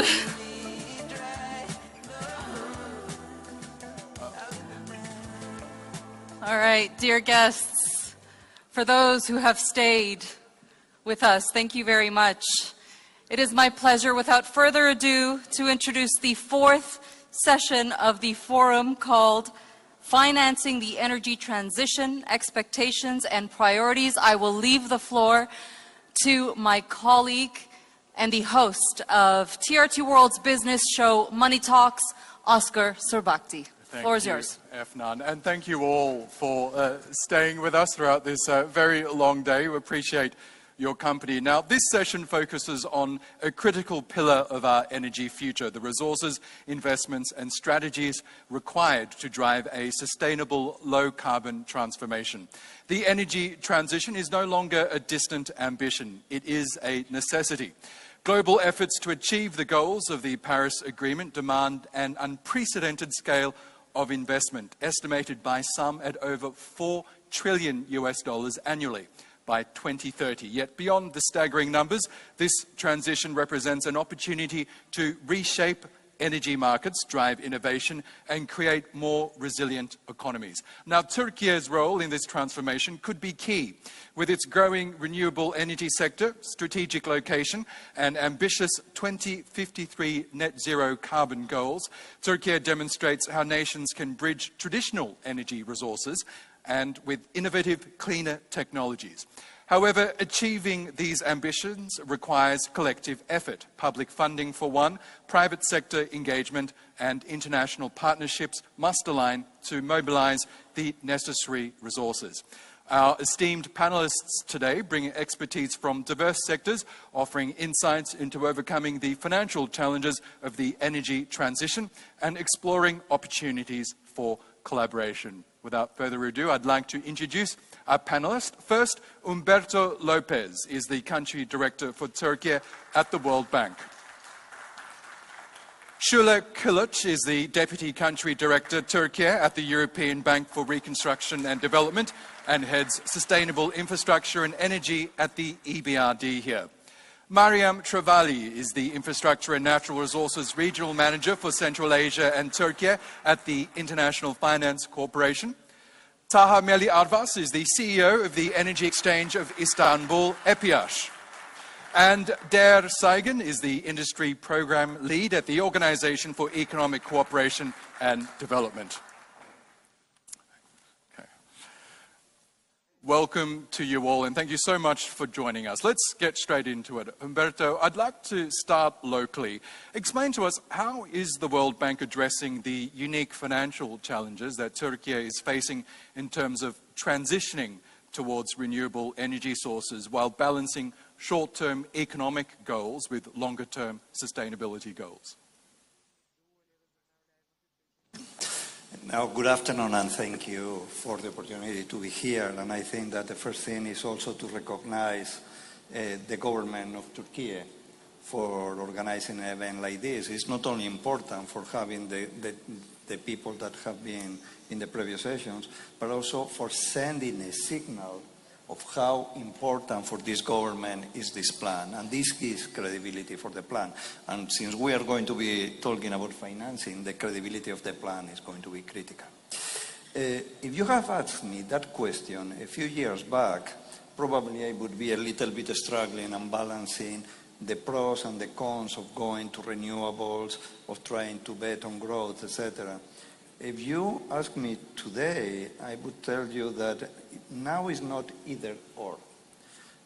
Today, the plan that the government has announced of installing 90 gigawatts on renewables makes totally sense. And the sense is in part because when we think about 90 gigawatts, this is the expected increase in the demand of the country over the next 10 years. But beyond that, the economics are on the side of renewables. Installing 1 gigawatt today of solar or of onshore wind is going to be cheaper than installing 1 gigawatt of fossil fuels. And producing 1 gigawatt with solar and with onshore wind is once again going to be cheaper. Second reason, when you look at the impact that this is having on the industries in the country, I think is amazing. Today, there are companies in Turkey that are exporting windmills. There is an industry on the production of windmills that it was not there. The commitment of the government to install a certain amount of renewables over the coming years is an incentive already for these industries to invest there. So, once again, is second point that goes in the same direction. Third, we heard before President Erdogan, this is about energy security. Fossil fuels are imported. Sun and wind is domestic.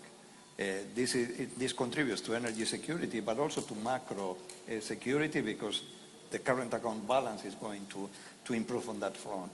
So when you have all these elements in place and you also consider the positive impact that this is having on the road to net zero by 2053, again, it's not either or, it's the type of investment that you are going to do because it will cover your demand at competitive rates, developing the industrial sector and contributing to energy security.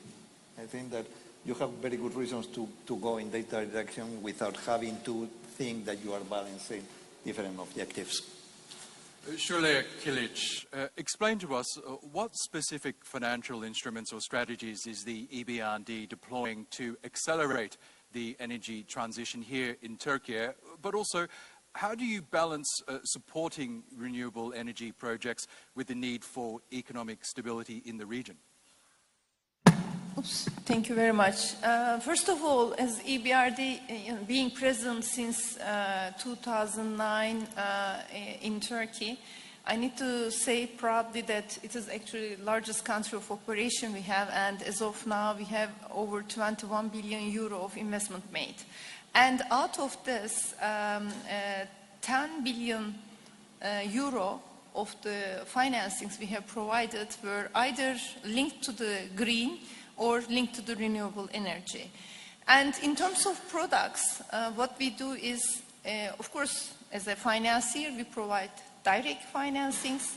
We also be equity investor in the projects when we see it suitable for investment purposes. And also knowing that with these two products, we would not be able to tap the whole needs of the market, we also work very closely with the Turkish financing institutions, and with this intermediated financings, we also provide financing through Turkish banks and financing institutions. And when we put the numbers together, out of 21 billion over this period of time, 2.6 billion euro with 40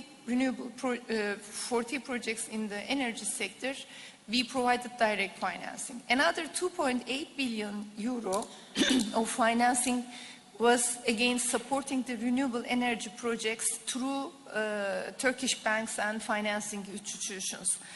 In our new country strategy, by the way, this is just approved in the beginning of November for the next 5 years, 2024 to 29.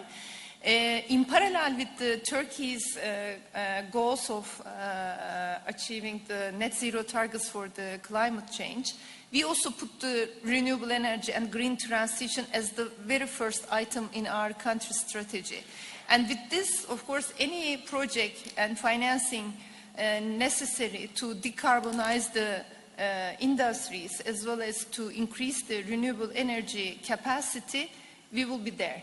So we are ready to support, and as also Humberto said, there is a very, increasing the size of the renewable energy capacity from 30 gigawatt to 120 gigawatts, and as our minister stated in his speech, $108 billion of financing needed in the next 11 years, and this is per annum almost $10 billion of investment to be made, which needs to be financed. It's huge.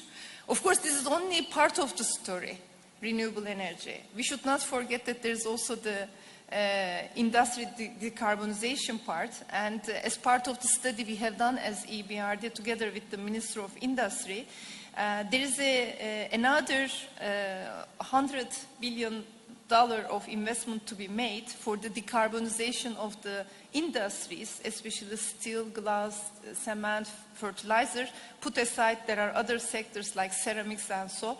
So it's a huge investment need in the coming future. So as EBRD, what we are trying to do is not only, of course, put our own financing for this, but also try to mobilize private sector financing from the commercial banks through certain products we develop. We try to tap the capital markets by acting as an anchor investor in the bond issuances made. And also we try to bring in concessional financings to support especially those projects which may look unfeasible for the moment or may be very costly, and at least support these costs to be bearable. And then again, as our president also made it in his speech, energy sector in total takes $70 billion of cost of, and which is the very important item in the Turkey current account deficit. And the only way Turkey to tackle is really by increasing the renewable energy capacity in the total energy mix, so that dependence on the outside imported energy sources are reduced. But of course, this comes together with not just setting up the renewable energy capacity there, but also making sure that the supply chain part is developed, or there's already supply chain manufacturing base in Turkey, but it needs to also grow in parallel with the needs, such that Turkey also self-sufficient to supply its own sources to make this huge investment pipeline possible. And we are here to support that with our tools and products that we develop. Mariam Travali, money obviously an important aspect to reducing carbon emissions globally by encouraging the uptake of renewable energy. So explain to us, how does the IFC balance financing renewable energy projects in emerging markets with the need to address energy access and affordability challenges in the regions that you're specialize in, specifically Central Asia and Turkey? Thank you. I mean, a bit like EBRD, IFC plays a pivotal role in financing renewable energy projects in the market that you mentioned, Turkey, Central Asia, and beyond. And actually, these are markets where energy needs are growing rapidly. So just to say that the transition to sustainable energy should be seen as both an opportunity, but as well as challenge. So maybe to respond more specifically to your question, I would say that at IFC, we would be focusing on 3 areas. The first one would be really to, and I think we heard the ministers just before, is really to leverage the renewable potential. I mean, the countries or the regions that you mentioned, they have significant solar and wind potential. Just Turkey. I mean, Turkey has been leveraging its solar capacity.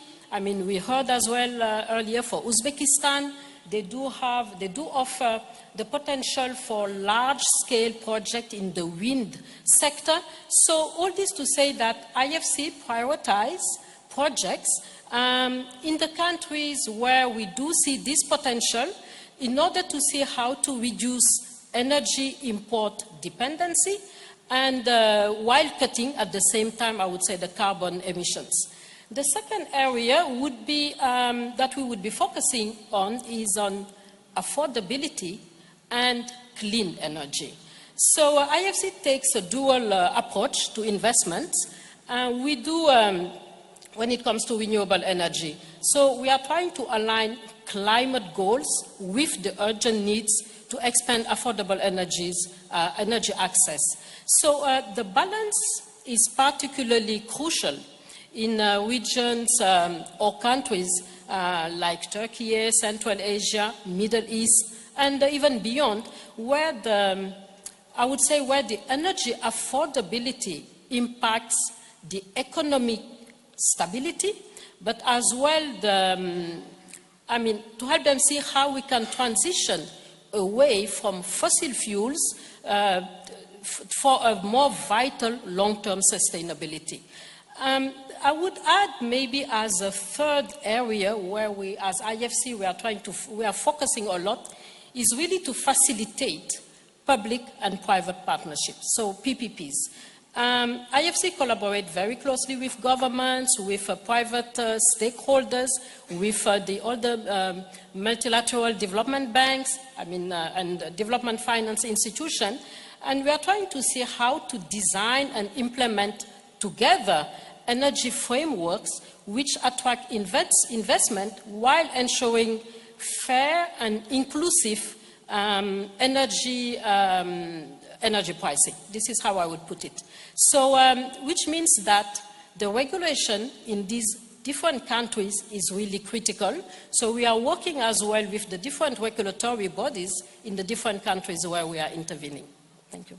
Taha Arvas, you're pioneering something really interesting and different here in Istanbul when we talk about financial instruments and its role in the energy sector. Explain to us how EPİAŞ is facilitating the development of financial markets and instruments to support investments in Turkey's renewable energy projects.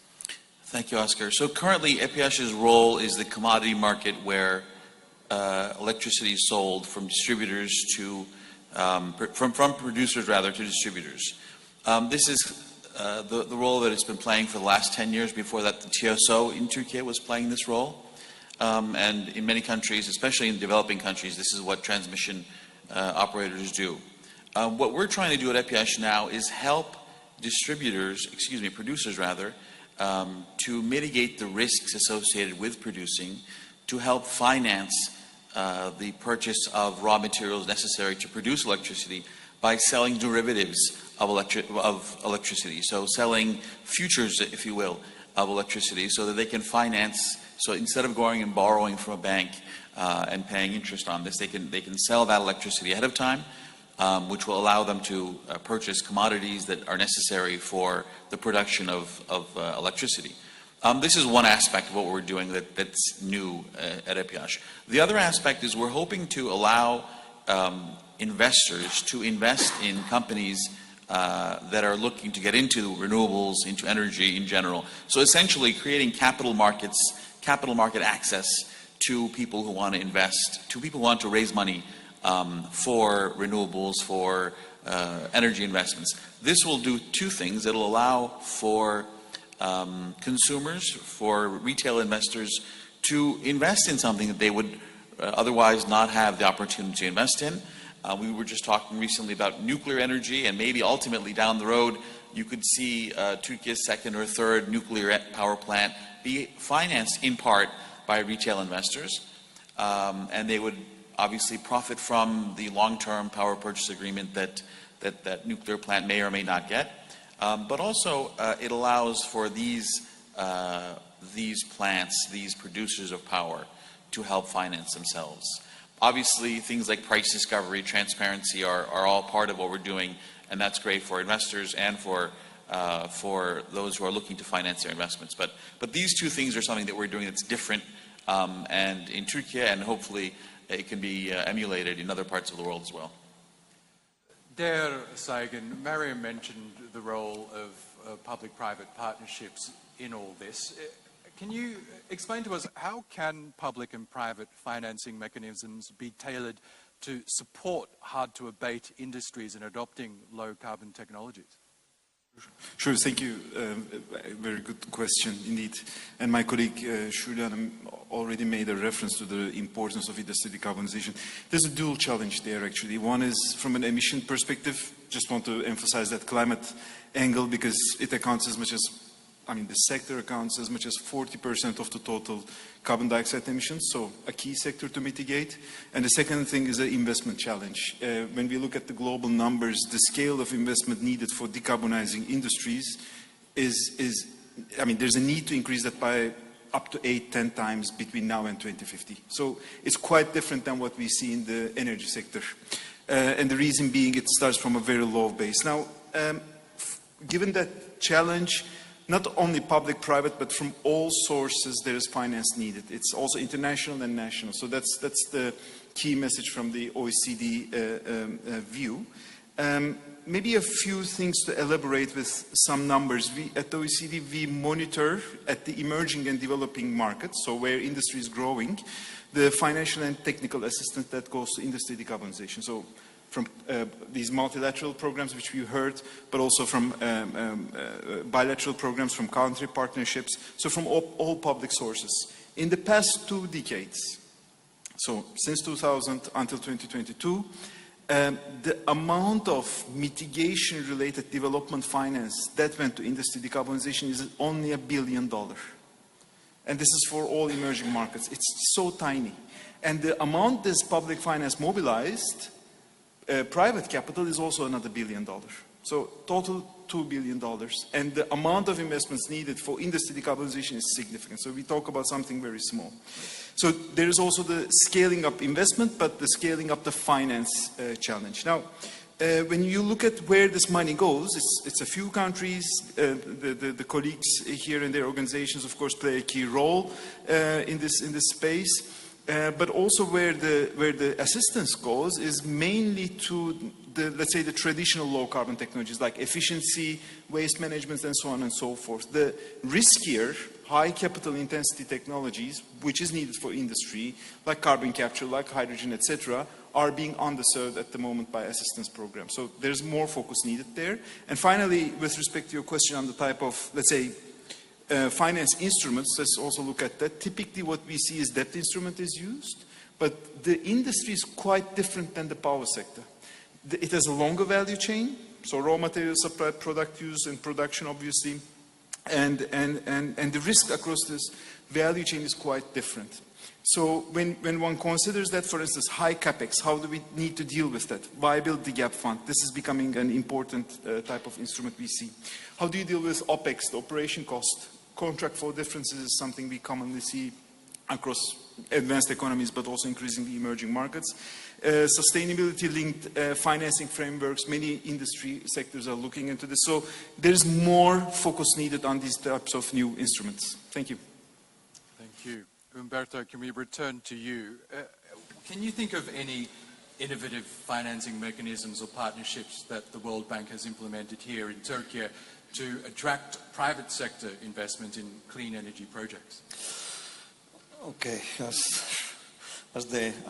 Sule was mentioning before, and the Minister was also referring to, when you look at the energy transition plan in Turkey, it's going to require around $10 million per year. And if you add to that the energy efficiency part, which will be around $3 billion per year, we are talking about really huge numbers. There are two parts in this. There is the private sector, which will be about 2/3, the public sector, which will be about 1/3. And on the public sector is mainly on the part of the energy transmission, which the fact of the matter is that it's going to be critical for investments by the private sector in emissions. We know that one of the main bottlenecks for renewables and for investment in renewables is having the transmission lines. If you have the transmission lines, it's going to be easier. So in that regard, what we are doing from the World Bank is starting working with the Ministry of Energy with an operation that will go to our board in the coming months is $750 million for transmission lines, and in a couple of years there will be an additional $750 million. So we are already having a plan of $1.5 billion. Again, this will not be enough, and even though other IFIs could come with data resources, that is not going to cover the $28 billion that is estimated that transmission plants will be. And there is where we have to start looking at other alternatives. Do we have the possibility of facilitating commercial financing for TEAS, for the company that manages transmission? What do we need to do with TEAS in order to have a credit-worthy assessment that is going to facilitate this access to finance in the best possible terms?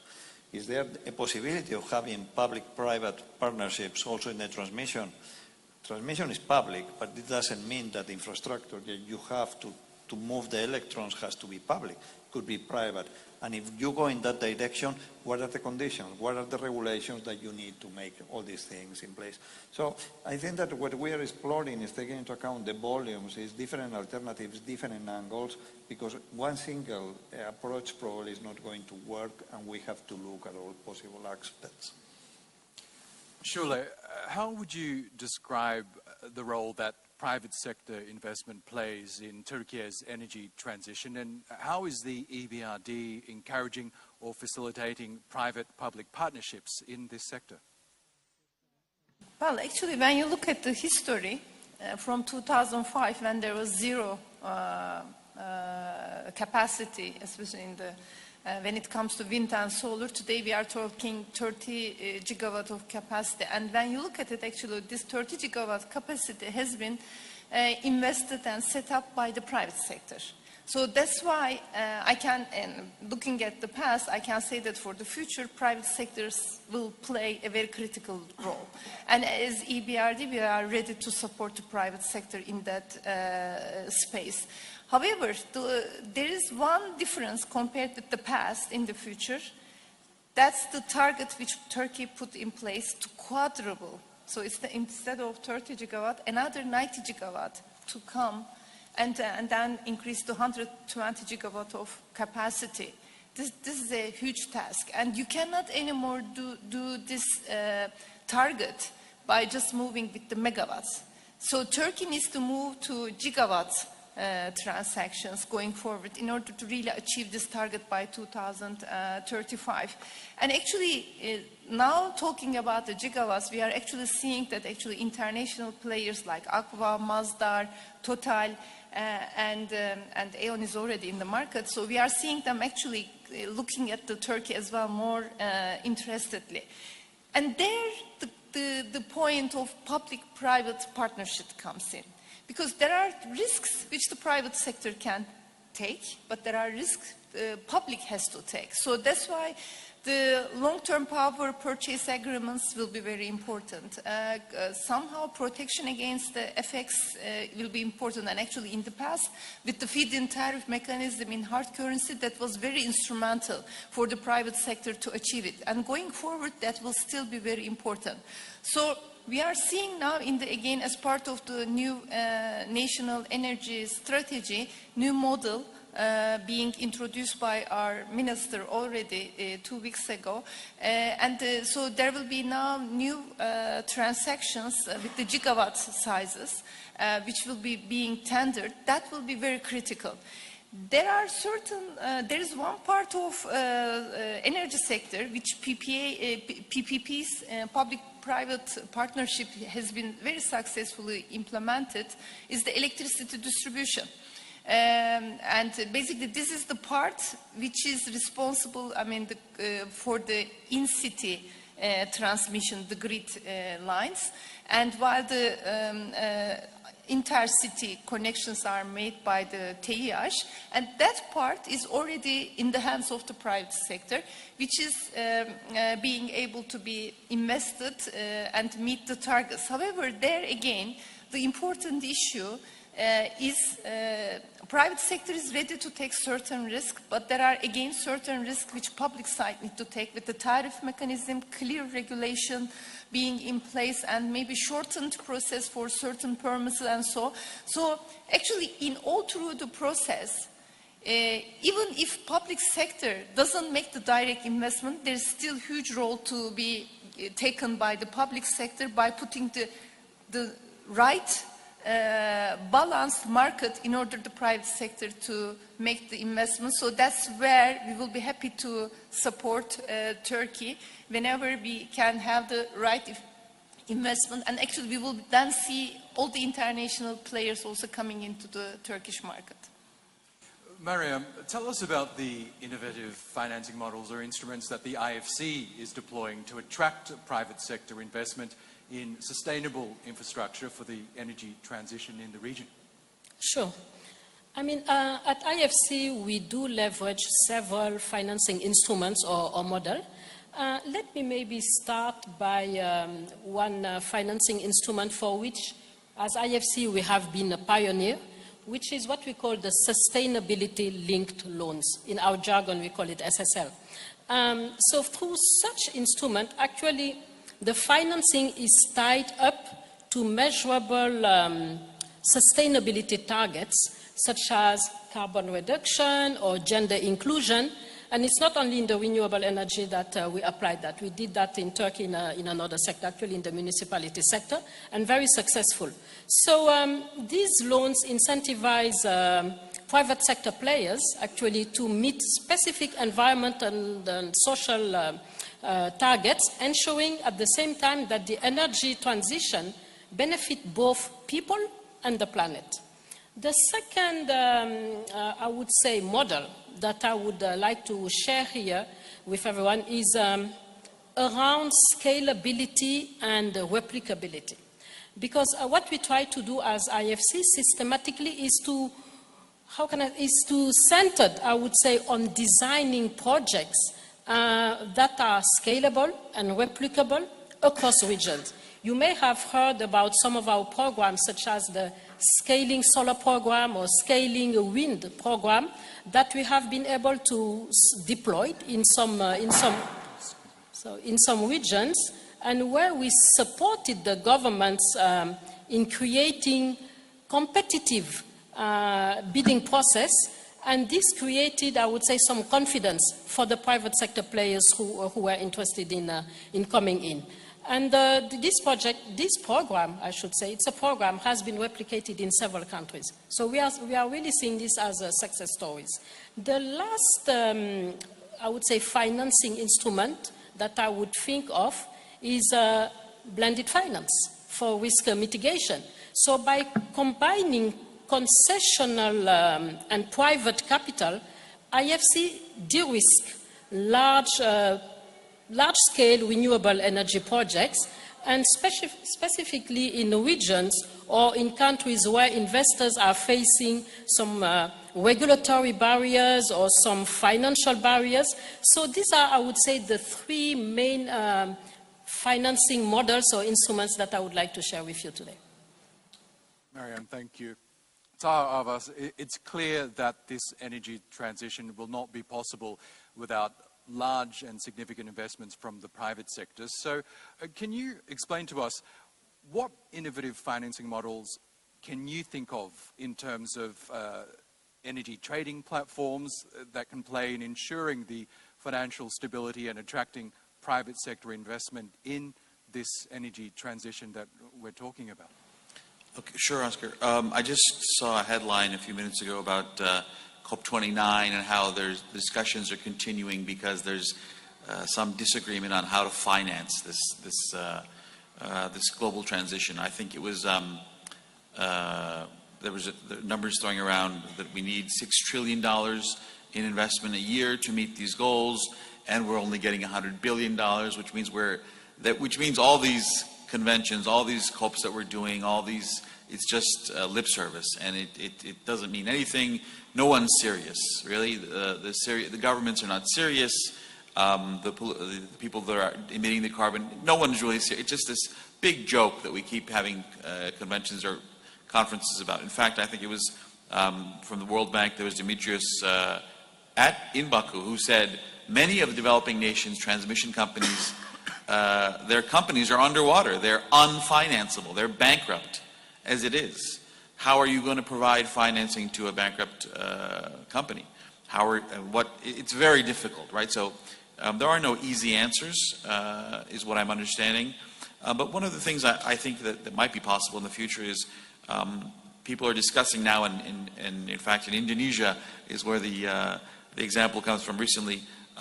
Through blockchain technology, they've allowed for again investors to invest in I think it's a highway or something like that, where investors in an infrastructure project, right? So the same can be done for energy, in which the dividends from this are distributed through smart contracts, and that gets continued on. Essentially, investors have a mechanism to very frictionlessly, seamlessly, with very low costs, invest in energy projects and in infrastructure projects, removing the middleman here for many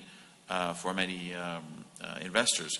Obviously, debt financing is important. We were talking about that. The panel is largely made up of people who do debt financing, but there are times where it comes short. We're talking about $6 trillion is needed. We're doing $100 billion. Who's doing the other 5.9? If no one's doing it, then why do we keep pretending like we care about the environment and climate? I mean, obviously, these organizations themselves can't do it alone. There has to be something else, and I think policymakers need to come up with something quickly if there's an existential threat of climate change, which we're told is true. So these are innovative steps that I've heard of, but like I said, this gap is so huge. I'm not sure how the gap will be bridged, but someone needs to do something, and we have to look at other steps. Their obviously longer-term goal here is for whole countries to make the energy transition. But I guess before that ultimately happens, there are examples of industries making that transition, many of them in Europe and in developed countries. Of course, there's a lot of work to be done, not only in that region, but also in the global south as well. But can you explain to us the lessons that can be drawn from OECD member countries that have successfully financed industrial energy transitions, and how these can be applied, particularly in emerging markets and developing economies where perhaps they have other priorities in terms of their policy agendas? Thank you for that. I mean, as the OECD, we facilitate quite, that's one of our missions, to facilitate best practice exchanges. And in the context of industry decarbonization and the related technologies that are required for that, as such, there is no single best practice country, whether it's an OECD country or if it's a country from emerging market and developing economy. But there's a few learnings from everyone. And I want to take the example of clean hydrogen, which is being discussed in the context of hard-to-abate sectors, especially industry like steel, chemicals, fertilizers. As I was just looking at the latest numbers, and as we approach the end of this year, there are about 16 to 1,800 projects that have been announced. Only about 5 to 10% of these projects are reaching final investment decision. So there's a problem which we need to understand how to resolve it. And one main underlying reason for that is the high upfront capital expenditure needs of hydrogen projects.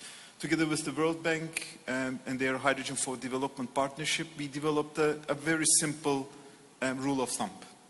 For 1 million ton of hydrogen production, one needs 10 gigawatt of electrolyzer, 20 gigawatt of renewable power, and $30 billion of investment. 1, 10, 20, 30.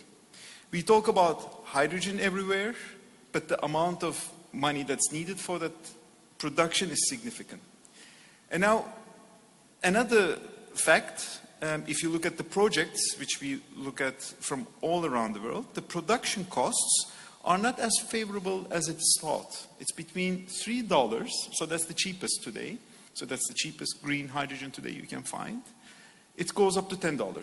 And in the best places in the world, conventional hydrogen is about $1. So there's a huge financing gap, which we talk about.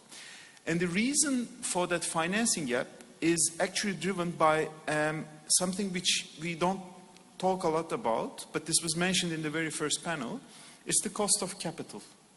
And the cost of capital increases, so that's how you discount the upfront capital cost. And the cost of capital increases as the risk also increases, the perceived risk. For the clean hydrogen business, we've surveyed the available risks, and the very first one is the offtake risk. That's related to the price of the hydrogen, so it's not really clear what it is. And it's also there is not sufficient demand. Another one is counter risk, technology performance risk, risk related to licensing, permitting, etc. So the list is long, but it's also been mentioned in one of the previous responses. There's also one about the interest rates and the exchange rate related risks. So the priority is de-risking. That's, I think, the best practice and the keyword which I want to mention. How are we going to de-risk these different technologies? And we also surveyed that with project developers, but also IFIs, MDBs, and a few solutions that came forward is offtake guarantees. And guarantee is what I want to highlight along with the de-risking. Contract for differences, political risk insurances, foreign currency guarantees, and interest rate related measures. And finally, to conclude, all these technologies which have long value chains that are complex, which we still don't know how to deal with them from a financial perspective, there is no single de-risking or financing instrument. It's a combination of things we need to think of. And we also need to avoid overlap of their application because they come with a cost. So that optimum de-risking instrument mix also needs to be thought of. And I stop here with this. Thank you. Thank you. And I know that we can talk about this topic for many more hours, but I'm glad to say that it's been a very fruitful discussion, and I think one of the takeaway messages here is that while many of us would like to see a cleaner and greener energy future, it does take a lot of money and commitment from both the public and private sectors. But ladies and gentlemen, can we please thank our panelists Umberto Lopez, Shule Kilic, Mariam Travali, Taha Meli Arvas, and Dare Saigan.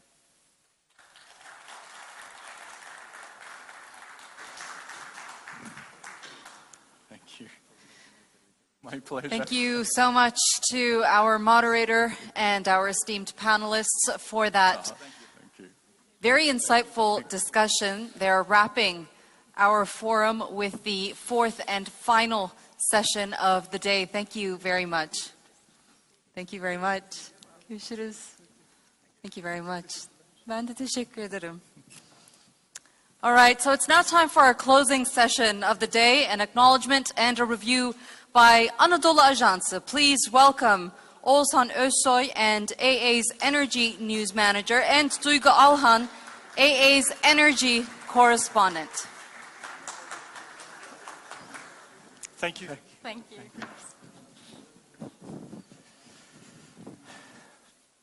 Yes. Good evening, dear distinguished delegates, honored guests, and esteemed colleagues. It's with great respect and warmth that I welcome you to the closing sessions of today's Istanbul Energy Forum. First of all, I would like to express my heartfelt gratitude to all those who have contributed to this important forum. This event, hosted by Anadolu and organized under auspice of Turkey's Energy Ministry, centered around the theme, Common Future, Common Goals. We are very privileged to His Excellency President Recep Tayyip Erdogan join us today, along over 1,000 attendees, including distinguished ministers, experts, stakeholders from across the globe. The Istanbul Energy Forum, which held for the first time this year, has played a crucial role in understanding the future of energy sector, examining regional dynamics and fostering dialogue on the global stage. Your participation and insights throughout the forum have once again underscored the multi-faced importance of energy, both as a driver of economic growth and a crucial element for social and environmental sustainability. This forum has not only tackled current energy challenges, but also facilitated the exchange of strategic visions and set the for future collaboration and innovation in the sector. By coming together, we have strengthened our shared awareness of the need for sustainable and resilient energy forum.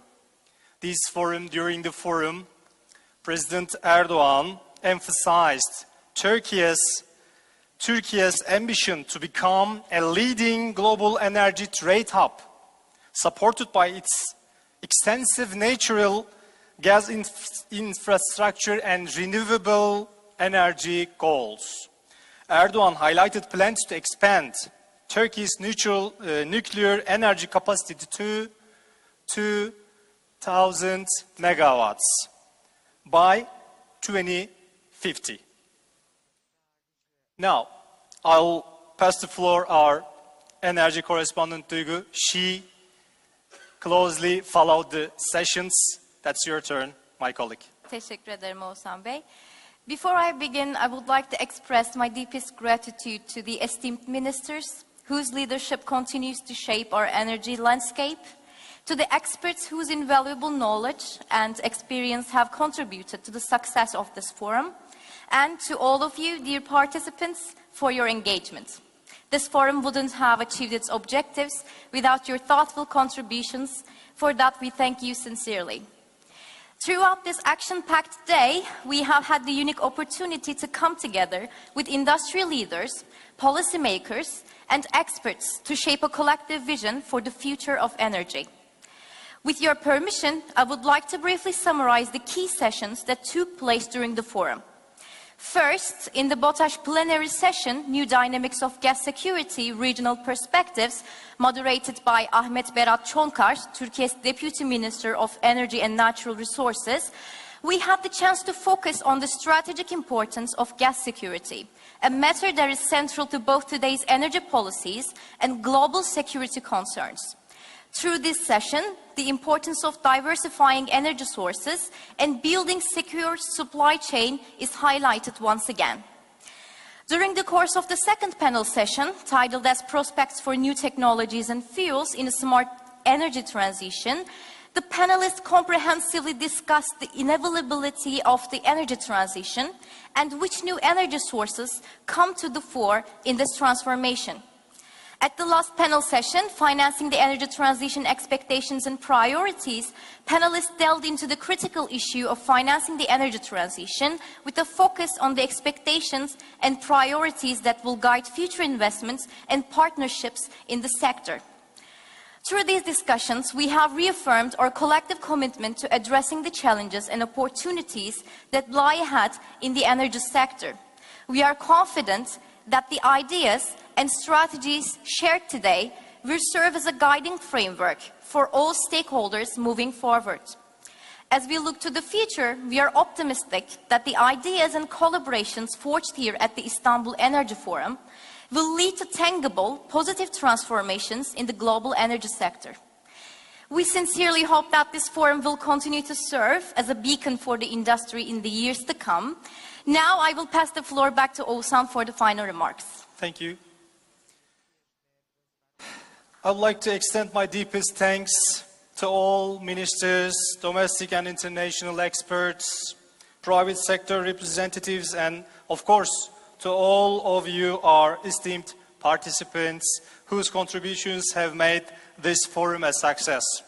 I look forward to reconvening next year with a stronger vision for the future energy, and until then, I extend my warmest regards. Thank you for your join.